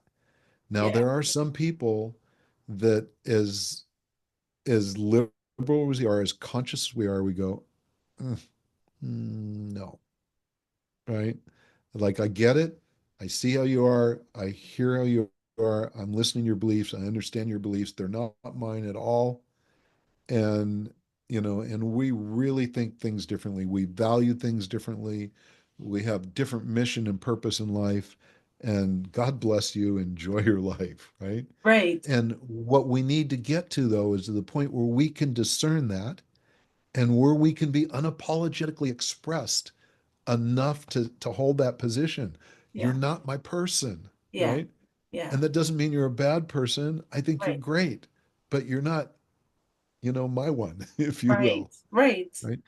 And it's okay for that too. So it's sometimes the differences, like the sexual differences, if that is the only thing that's there, that's a challenge, and everything else is like, oh, then you figure it out. Yeah, And it takes some extra work. I have couples that don't want to do that work, yeah, and I have couples that do, and that's the biggest challenge in the whole system. That's the one that creates the biggest challenge. And look, you have things like erotic blueprints. Are you familiar with that? no, Erotic blueprints is a fabulous product that helps people understand what they love around sexuality. Like, for those people that have not really looked deeply into their sexuality and understanding it, erotic blueprints is one of the best products on the market, right? interesting. It's really great. And guess what? The people who created it were mismatched for their sexual response type. They needed to figure it out. It's like nonviolent Something communication. along. Yeah. Rosenberg, the person who created nonviolent communication, was had a different communication style than his wife. He needed to figure it out. What a great gift NVC is to all of us as a tool, Yeah, right? So there are many, many, many coaches and creators of wonderful systems that exist today because they were mismatched genetically, yeah, energetically, right? yeah, And they set out to figure out, how are we going to do this? I yeah, love you. You're in my life for a reason. We're yeah, not supposed to be with anybody else, but we got to figure this out. yeah, And so they came up with all kinds of new ways to communicate, new ways to understand sexuality. It's like Love languages. Love languages have nothing to do with love. It's a great name though, because anything with love in it, people like to go for. But it's circumstances and behaviors. The biggest challenge with love languages is that we call it a love language. Instead, it's a language of different conditions and circumstances, the behaviors that are important to us. And Yeah, they are truly important to us, yeah, right? yeah. That's like it's a great piece of work. And the book that I would be spending a lot more time with talking about lasting is the very beginning of this book is what's called 11 illuminations. And they're the 11 primary things that we need at a core level to be able to enter into a really conscious and creative environment with a partnership. And one of the second illumination is about love. And in that section of the book, we remove the word love.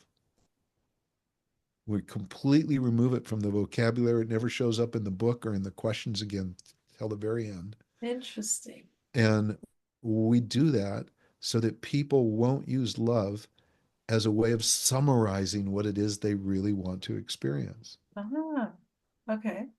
And we use love is just this incredible word, right? And it's got all these different meanings that have been attached to it. I But know. love in itself is one very simple thing. It's our life force. That's how I view love as well. I It's and view love it's as my connection to the divine, yes, my absolutely. ability to choose loving thoughts to think, to create the life I want to live. Um, love my feelings within my body, make sure my body's not in fight or flight and it stays in a calm place on a regular basis. Um, and fill myself up with loving behaviors, like do loving acts so that I'm feeling fulfilled, do service-based acts so that I feel fulfilled. And to me, that's how I define love. And to me, when I'm full of that, all that I just described, like the mental love, the physical love, the acts of love in through service and things of that nature, um, then then I have the capacity to love another person. Other than that, this concept of love is thrown around in a lustful infatuation type It's manner. just it's tossed left and right. So here I Yes, have a fun challenge for you. tell me. What if I hypnotized you, right? And I remove the word love from your vocabulary. You Uh-huh. never even heard it before. It didn't exist. How would you describe all those things that you just described to me? Compassion, And what else? There's lots. You used a bunch of different kindness, words. um, there's so many, trust, Warmth, respect, compassion, warmth. kindness, you Yes, know, all yeah, these connection, desires. And what's acceptance. desire look like? Yeah, You give them clarity. So when you do that, I know exactly what you're talking about, yeah. right? But if you just call it love, oh, I'm just feeling loving. Mm, uh, Okay, right? But here's the reality.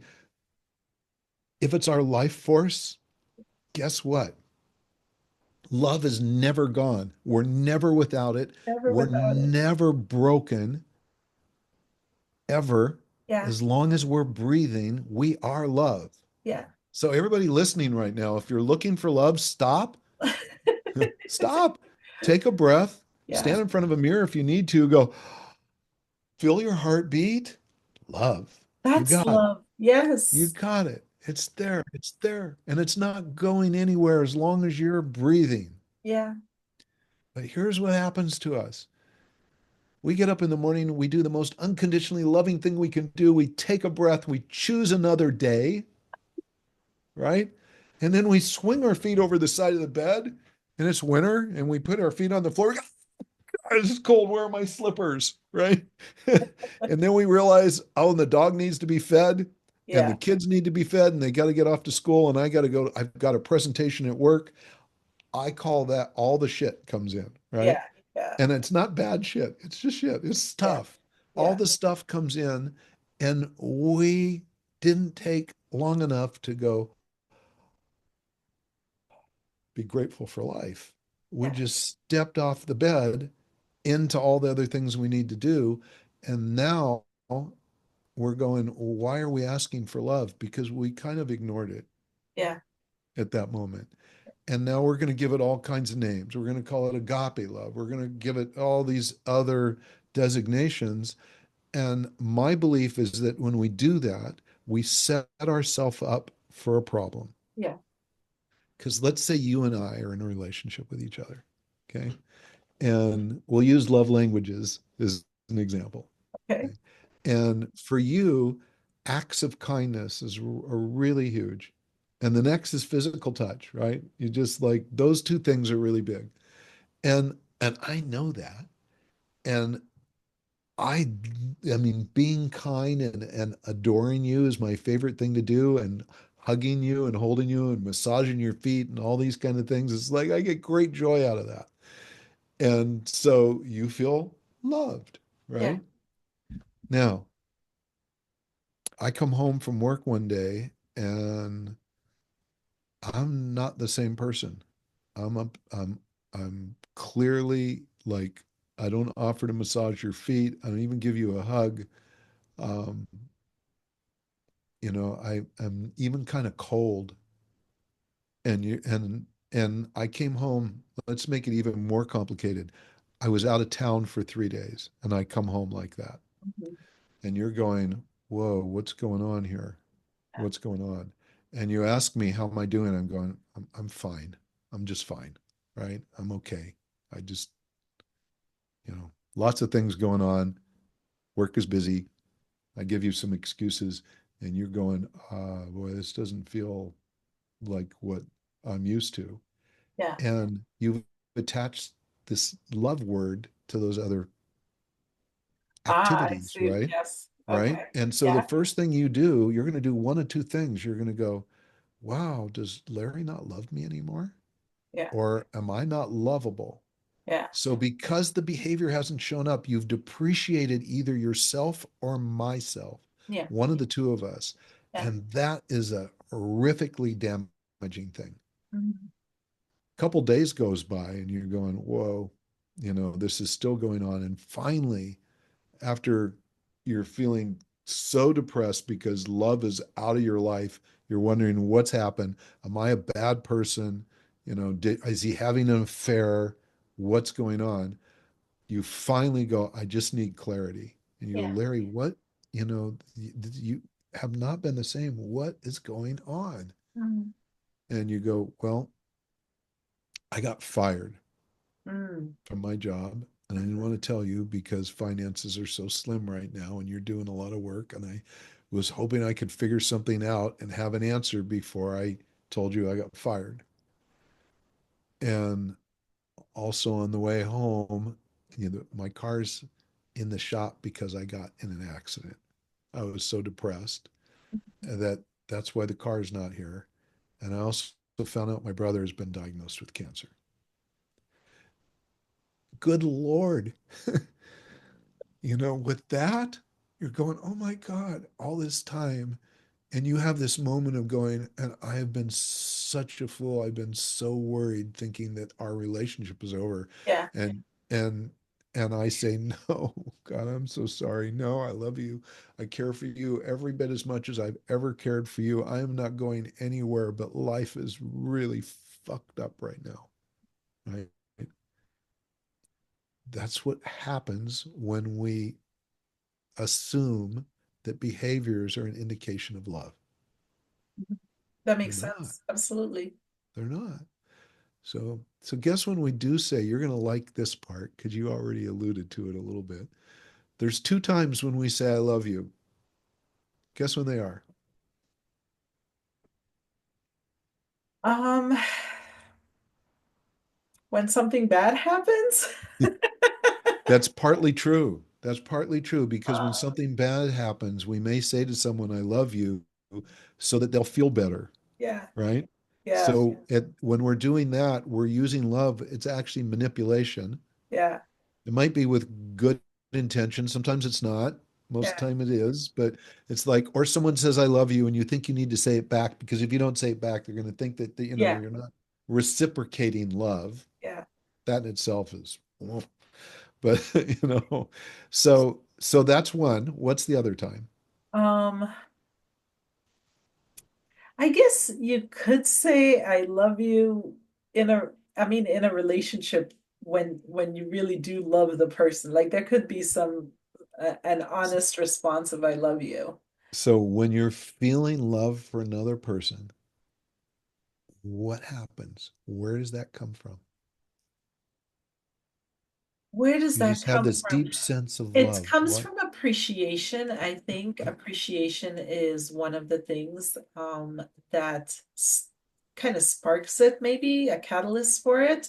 Um, Respect or trust, those are things I think also, So you nailed it with appreciation. yeah, What's really happening in that moment is a reflection. When someone reflects back to you what you know is true inside you, they see you, you feel heard, you feel seen, you feel felt.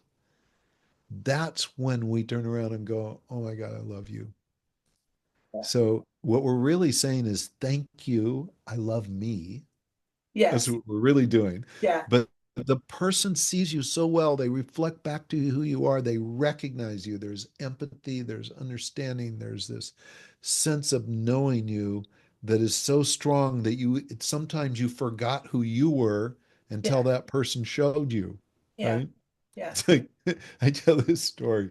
This is the craziest thing that happened to me. I was in a Home Depot store and I'm going up and down the aisle. I'm pushing my cart, and there's a cart coming my direction, and it's got six baby pit bulls in it.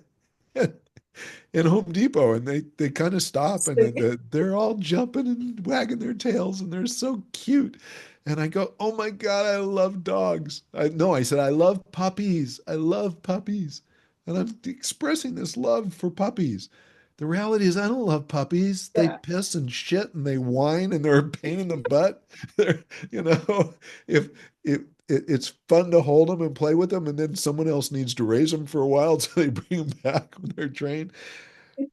But what really happened is that their joy, their wagging tails reminded me of how much joy I can experience inside. Yeah, And so it was the reminder that I'm a joyful human being yeah, that had me blurt out, I love puppies. yeah, Had yeah, nothing to do with the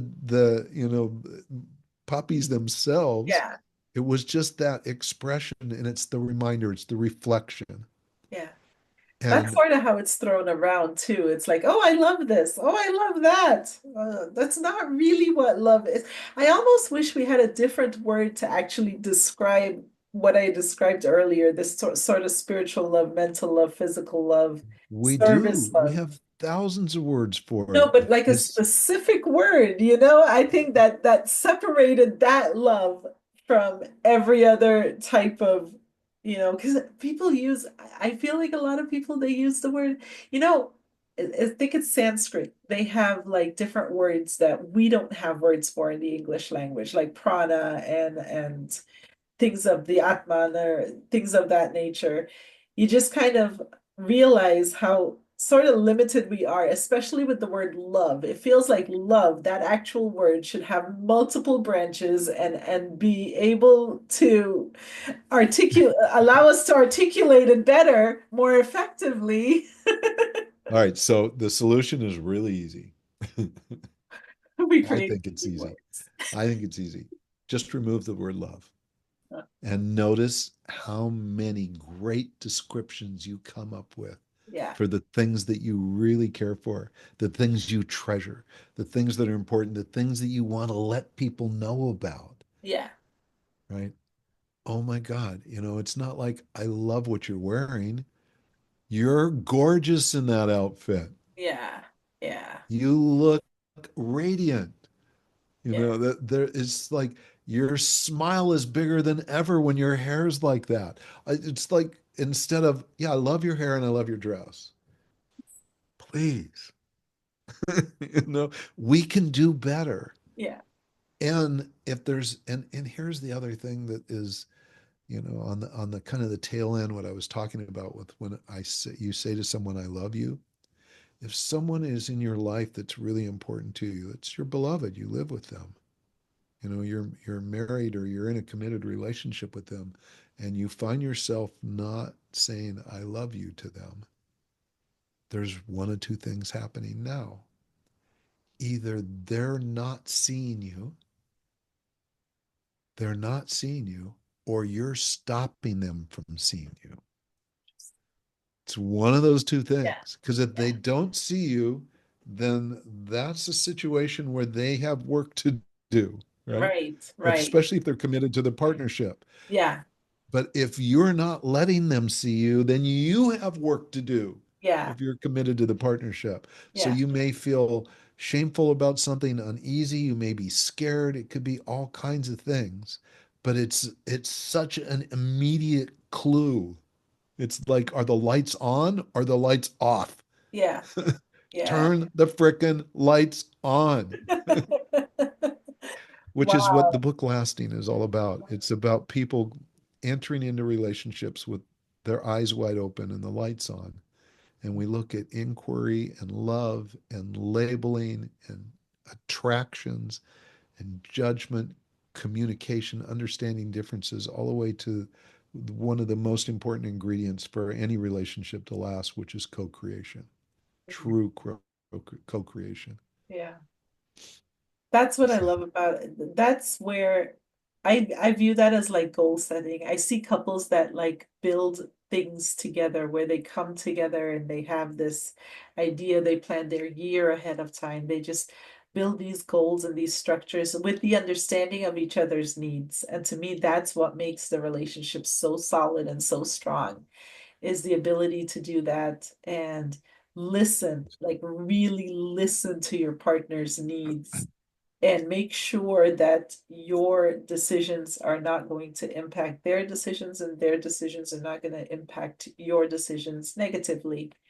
And you can support each other a lot more effectively if you do it that way. Yeah. And you have to know with the piece that you're referring to, I don't call that co creation.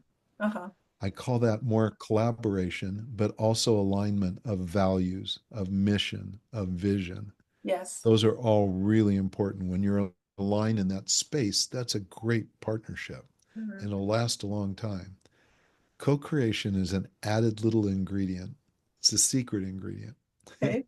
really, that involves, and you said it partly is listening, it involves true inquiry, Yeah. not where you're looking for proof, but where you're allowing yourself to be surprised by the truth. Yeah. It's a big difference. Yeah. When we look for proof, which a lot of people do when they ask questions, you don't because you're an engager. So you have a unique genetic characteristic in your profile Oh, that's a little different than 85% of the rest of the population. interesting. Yeah, so if we have time, I'll tell you about it. But Oh, go for the it. Why not? so We'll but the chop this podcast into a couple episodes. so the key here though is that for us, for any relationship to last, we have to have that experience where together we've stepped into a situation where we're both in pure inquiry, such that what we discover is serendipitous. It was not planned. It was not what we we're looking for. It's something valuable and beautiful that comes out of the experience of being together with each other, not separate parts of the world, right? Yeah. Together with each other in pure inquiry. Okay.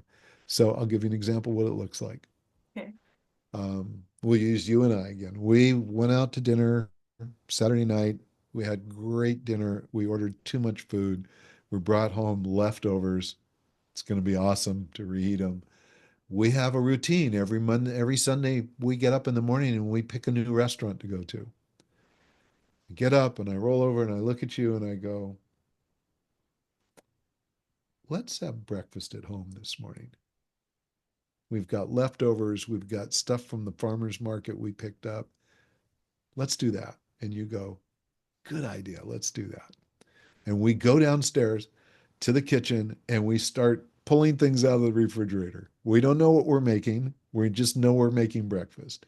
And you pull out some of the leftovers and I pull out some fruit and then you go, pancakes. I've been wanting pancakes for a year. Let's, and I pull down or waffles. Waffles is a better one. I pull down the waffle maker that's been up in the cabinet forever, not been used, right?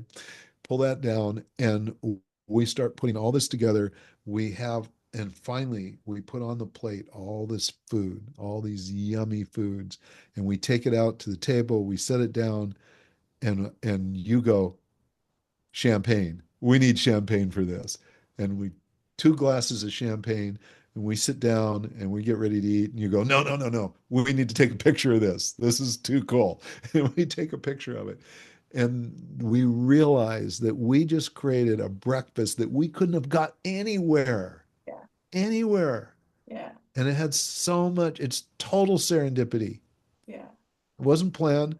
It's this joyful thing that showed up as a result of our inquiry Yeah. and our connection with each other. Yeah. We have this serendipitous moment. And guess what comes with serendipity when it happens? Joy. Joy. Connection. Yeah. Yeah, you have connection, but there's a sense of joy. Yeah. There's joy and gratitude. And we take a moment to really be there in the joy and gratitude. Yeah. And it becomes like a Kodak moment. I love it. Some people have never heard that term, but They don't know what Kodak is. so we have that moment where it's just never forgotten, Yeah. right? And then the last thing to do is we have to let it go so that we can create more. Or- But the serendipitous co-creation combo has to be there, or eventually the relationship feels like there's something missing. Yeah. And it doesn't matter whether it's business or it's family or it's your beloved. If we don't have co-creation as part of our experiences, we will move away from it. And Yeah. it happens all the time, and no one really understands why. They think they tired of the relationship. Yeah. They thought, there's no spark anymore. Yeah. No, there's not, because they do a lot of collaborating. They may have built a house together. Yeah. The both of them may contribute massively to the value of the relationship. They may even have the same values and missions and visions with each other, but they're not co-creating. That's so, that's such an interesting perspective. I love the way that you kind of describe that. That's something that I need to bring my attention to. Like, I think that that's such a fascinating way to look at it because I think I do regard collaboration to a certain degree as though it is, because I do regard it as creative energy. To It's collaborate does huge. require creative energy.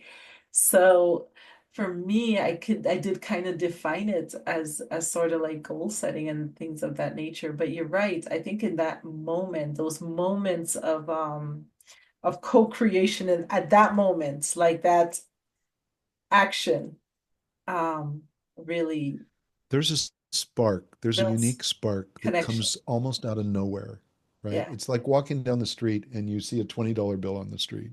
yeah, You look around and you go, no, there's no one. I guess it's mine, right? yeah. It's like a gift from nowhere that brings joy and it has value. Mhm.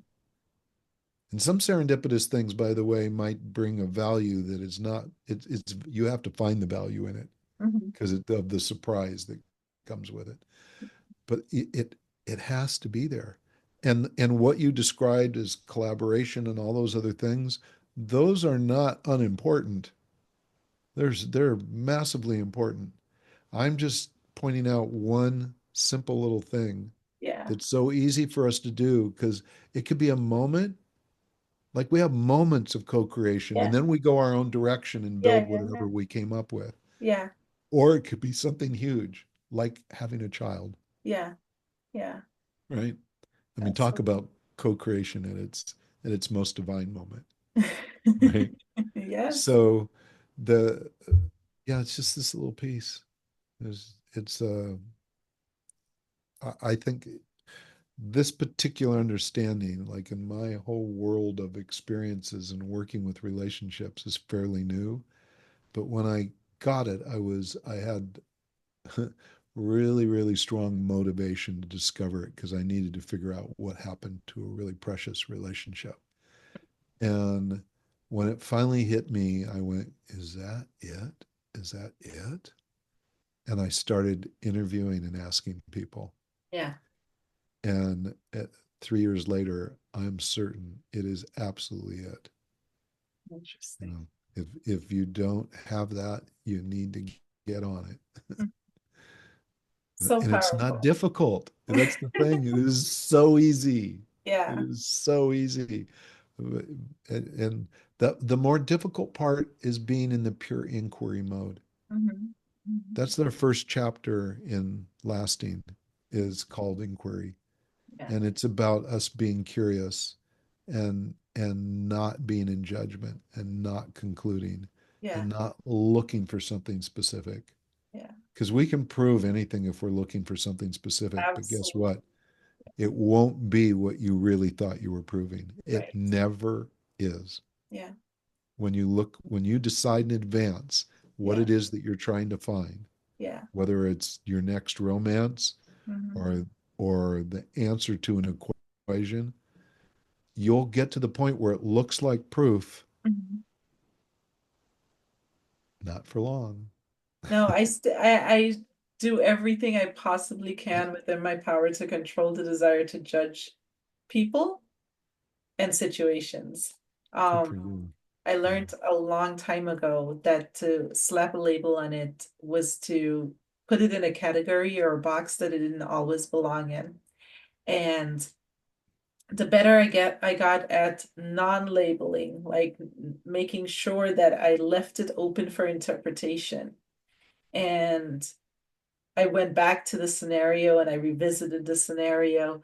I could shift my perception on it. I could put different perceptual glasses on as I looked at it. And the better I got at doing that, then, it's like I shared with you earlier, like I will develop the belief system that will take me to the next level. I will craft my belief system based on however I decide, whatever lens I decide to look at it through. And for the most part, I always goal myself with looking at it from a forgiving, non-judgmental space. And if I bring myself to that on a regular basis, then I look at even relationships as they end. I just look at it as though, okay, well, it's time for us to walk different paths. There's the next level of his unfoldment. There's the next level of my unfoldment, and it's time for us to walk different paths at this stage.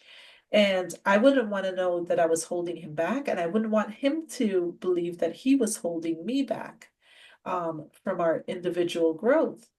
And as a new being comes into my life, like I welcome that newness into my life, or even if it's something that I've been familiar to, I try to look at it as though it's new if it's presented itself again, because I think we're always in this process of rebirth somewhat as we unfold. We're still kind of we're learning ourselves in the process, and we're attracting things differently into our life by learning ourselves Yeah. through that I process. call it just evolution.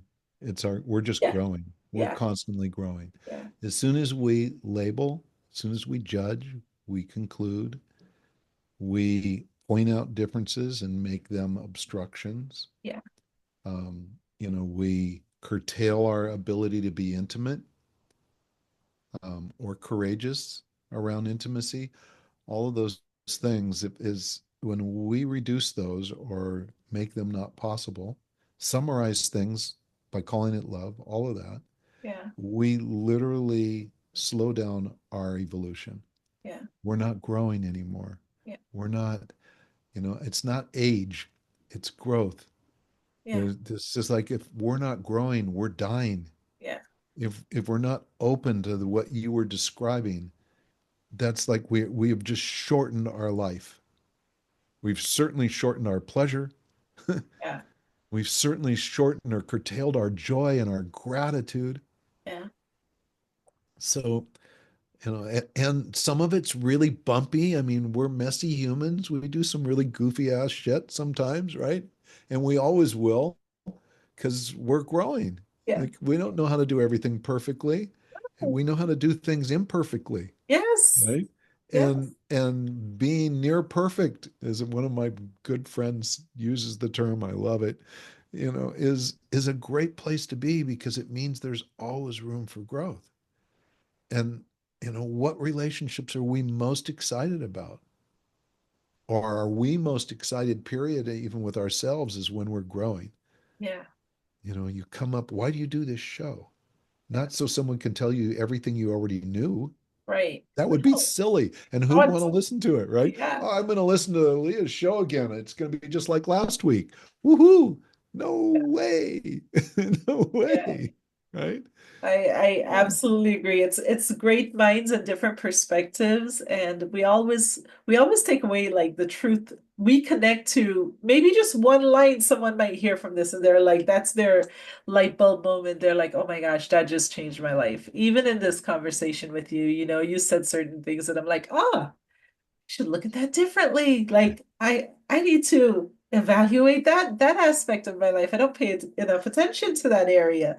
So I love having these conversations and I love having great guests on the show that share their insights and, Yeah. developing it's all in the realm of personal growth and Yeah. My development. my hat's off to you. I had a live radio show for a number of years called The Larry Love Show. And Uh-huh. they were all live broadcasts that were, an hour, maybe sometimes a little longer. And I loved doing that. It was so fun to interview, but it was a lot of work. Yeah. And so my hat's off to you because I know it's a lot of work to do these shows. Yeah. And there's a ton of podcasts out there. And I think anybody that takes the time to really want to do a podcast and do it well, we're never going to be short of them. It's Yeah. just a new way for us to expand our horizons. Yeah. It's I absolutely fabulous. Thank you. Thank you. I want people more aware of their minds and like, they're these different things that impact who we are and how to Yeah, make those changes and those shifts and listening to different people. I didn't just learn from one person. I mean, like I've worked with Brian Tracy. He's been my mentor and has taught me so much. Bob, we talked about Bob. And there are just so many like Tony Robbins and stuff, so many like great voices out there. But sometimes there's more quiet voices that are not heard that should be heard as well too, you know? there's a lot of them. Yeah. There's a lot of them. There's people that get Yeah, it. You know what I mean? Like they get it yeah, in their life, like they're yeah, living their ideal as an ideal of a life could be for them. And yeah, I love sharing some of this stuff yeah. with And we others. haven't talked about chemistry, by the way. Oh, well, let's talk about chemistry. Talk about the perceptual lens. Yeah, this is what chemistry looks like. It's like, oh gosh, oh my, this is so good. You know? So we know chemistry is chemicals, right? We know Yes, it's brain chemicals. yes. It's very interesting. Genetic energetics. This is Uh-huh. why I asked you for your father's birth date, right? Yeah. Because people either have what we call true or false attractions. Okay. And if you have true attractions, then chemistry shows up when you're with someone that is the same communication style as you. If Okay. you have false attractions, then someone shows up is they have the communication style that's different than yours, but it's what your opposite gender parent had, right? Ah. So we have a nickname for it, and it's we just have to think of it playfully. It's called a broken picker. and Okay. and so basically when that happens, it would be like your figurative talking style, and you meet someone like me who's structural talking style. Now, if you have false attractions and everything else fits, like I'm the there are lots of other ways that we decide what's attractive other than just the chemicals. Like, are they the right height? They're the right size? There's all kinds of other ways that we ascertain that. But the chemistry piece will have you go, ooh, ooh, ooh, That's my man. And you can feel it in your whole body. When oxytocin and dopamine and serotonin and PEA and norepinephrine and testosterone all get elevated, Uh-huh. it takes over and you put on these rose-colored glasses, right? Yeah. And you just feel like, ooh, this Yeah. is so good. It's yummy feeling, right? It really Yeah. is. And we make not very good decisions So sometimes true. when we're all hyped up on those drugs. So It's like true. it's kind of like this. You're wearing these things and you tell me that and you're a smoker and you go, "Well, I'll quit for you." And I go, "Okay, that's great." And a year later, I still have these on and you're still smoking. And I'm going, "Oh, she's still smoking." And about the 2 year mark, I finally go, Are you going to "You're do that still for the rest of your smoking." life? Yeah, and I hate cigarette smoke, right? And I just and at that point we go, "Oof," and then chemistry falls away. Yeah. So I don't know if you're familiar with Helen Fisher. Helen Fisher did a lot of research around chemistry, and in fact, chemistry.com was based on her research Uh-huh. to some degree. And her research at the time showed that chemistry only lasted 2 years. So at the time, given that what she was using for variables, that research seemed pretty accurate. When genetic energetics popped into the equation, there was another research event that happened with what we call attractions that proved that chemistry lasts forever unless there's another thing that happens. And the other thing that happens is there are a number of neurotransmitters that are related to pain.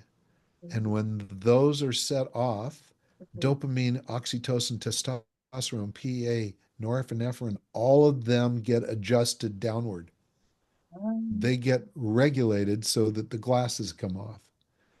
So if you break your arm, and yeah. there's a lot of chemistry in your relationship, but you break your arm, forget the chemistry, you're dealing with a broken arm, Yeah. right? Yeah. If you're sick and there's something physically that's challenging and painful, chemistry, it's not going to be there. Mhm. Now, here's the interesting thing. These same neurotransmitters that are related to physical pain are also related to stress and disharmony. So what Interesting. ends up happening, like at the end of 2 years, you're Uh-huh. still smoking, and I'm going, that is enough, enough. So what Helen Fisher did compute that was accurate, that 2 year mark is not the mark of chemistry ending. It's the mark where the pain in the relationship is accelerated to the point that I can't handle it anymore. Interesting. That's really what's going on. So how Because do you get chemistry will over come that part? right back. It'll Yeah. come right back as soon as the pain's gone. Interesting. How do you get over that part when pain starts to surface? Um, are you able? Yeah, that's interesting that you said that. You said chemistry will come back if you get over it. As soon as you're not igniting, as soon as you're not causing the chemicals that are related to chemistry to plummet or to adjust, Okay. so that the chemistry reaction is no longer there. Yeah. Like if you and I are together and life has been good, and at about the 1 year mark, things start to get a little bumpy, right? And now, 12 months later, they're still bumpy. Yeah. And like, I'm not feeling as excited about you. I'm not as passionate about you. I'm not feeling any chemistry, nothing like I felt at the beginning, which is like, you are my woman for life, Yeah. right? Yeah. And that's all. And now what I'm thinking about is, why are we together? I'm starting to question the relationship. And as soon as we question a relationship, it's over pretty much, by the Yeah. way. Just Yeah. technically it's over. You have to rebuild from there. Yeah. But if it's gotten to that point, then we have all this emotional pain. Well, hopefully we would get in to talk to someone or get some support or read a good book or find a book like Lasting to go through and Yeah. go through that process with each other. I got to squeeze that in. I can't believe I Of got a course, you chance to do should, by all that. means. But you know that you and you sit back and you go, wow, I've just been judging this person horribly. I've been labeling her horribly, and it's not fair because I haven't even given myself a chance to really see her or myself. Yeah. And we start now to correct those things that were a challenge. So the repair of the relationship is not so much repairing what's wrong as much as it's getting our place to where we need to be prepared to be totally committed to each other. And if you can do that, and the pain that you were experiencing now goes away because you see more beauty and more opportunity in the just gorgeous, magnificent person that you loved from the beginning. And I'm talking about the reflection piece Yeah. there, right? Yeah. If that comes back, then the chemistry is going to blossom once more, Yeah. I can like certainly see faster that. than you can even imagine. Yeah. And now here's the challenge because chemistry is a brain drug, if you will, it's brain chemicals, Yeah. it does have us not be so discerning sometimes. That's true. So if all of a sudden the chemistry comes back, you might go, okay, everything's fine. No, everything's fine right now, but it'd be good to practice this fineness for a while, right? Yeah. It'd Yeah. be good to really understand what you've done Yeah. and what's changed and why it's important. Yeah. Co-creation. If you haven't been Yeah. co-creating for years and you finally realize you think this thing is over, Yeah. and now you take this conversation we've had, go, I just need serendipitous moments with my partner. Yeah. And you start having those. It doesn't mean that you can have two and then stop. Yeah. No, it's like it needs to be a discipline, Yeah. like brushing our teeth. Yeah. Inquiry is a discipline. Yeah. And I don't mean discipline like bad, you're a bad person. I mean in a positive way, Sure. right? Yeah. Where we create something that's so important to us, that's so essential for our lives that we do it all the time. We have a child's mind. We stay curious. We stay curious and we're not looking for proof. We want to be surprised Yeah. but by what we discover about each other. Yeah. That's life. Ah, such a great conversation. I love this. I love this stuff. I would love to have you back on. I'm sure we could definitely do another round of this because I absolutely I eat this stuff up like crazy. Like I just love it. I love learning altogether, like learning different perspectives. I love learning how, how to navigate that realm. I still feel like there's opportunity for growth, even in my own life. There's always opportunity for growth, but especially to bring some attention into that because I get caught up on like tasky business stuff and I don't pay enough attention. And that Oh, we really all does do. it probably requires more attention than anything else. I think we all love to learn. I think we're all born seekers. Yeah. We're born curious. Yeah. Absolutely are born that way. And it is part of our it's part of our genetics. I Yeah. believe that. Yeah. And if we can embrace that, which is learning and growth and all those things that puts a smile on our face or ignites us or feels so we feel more alive, Yeah. and we feel more joy and we actually take time to breathe and go, ah, love. Right? We can do all those things. That it's like the whole world really changes.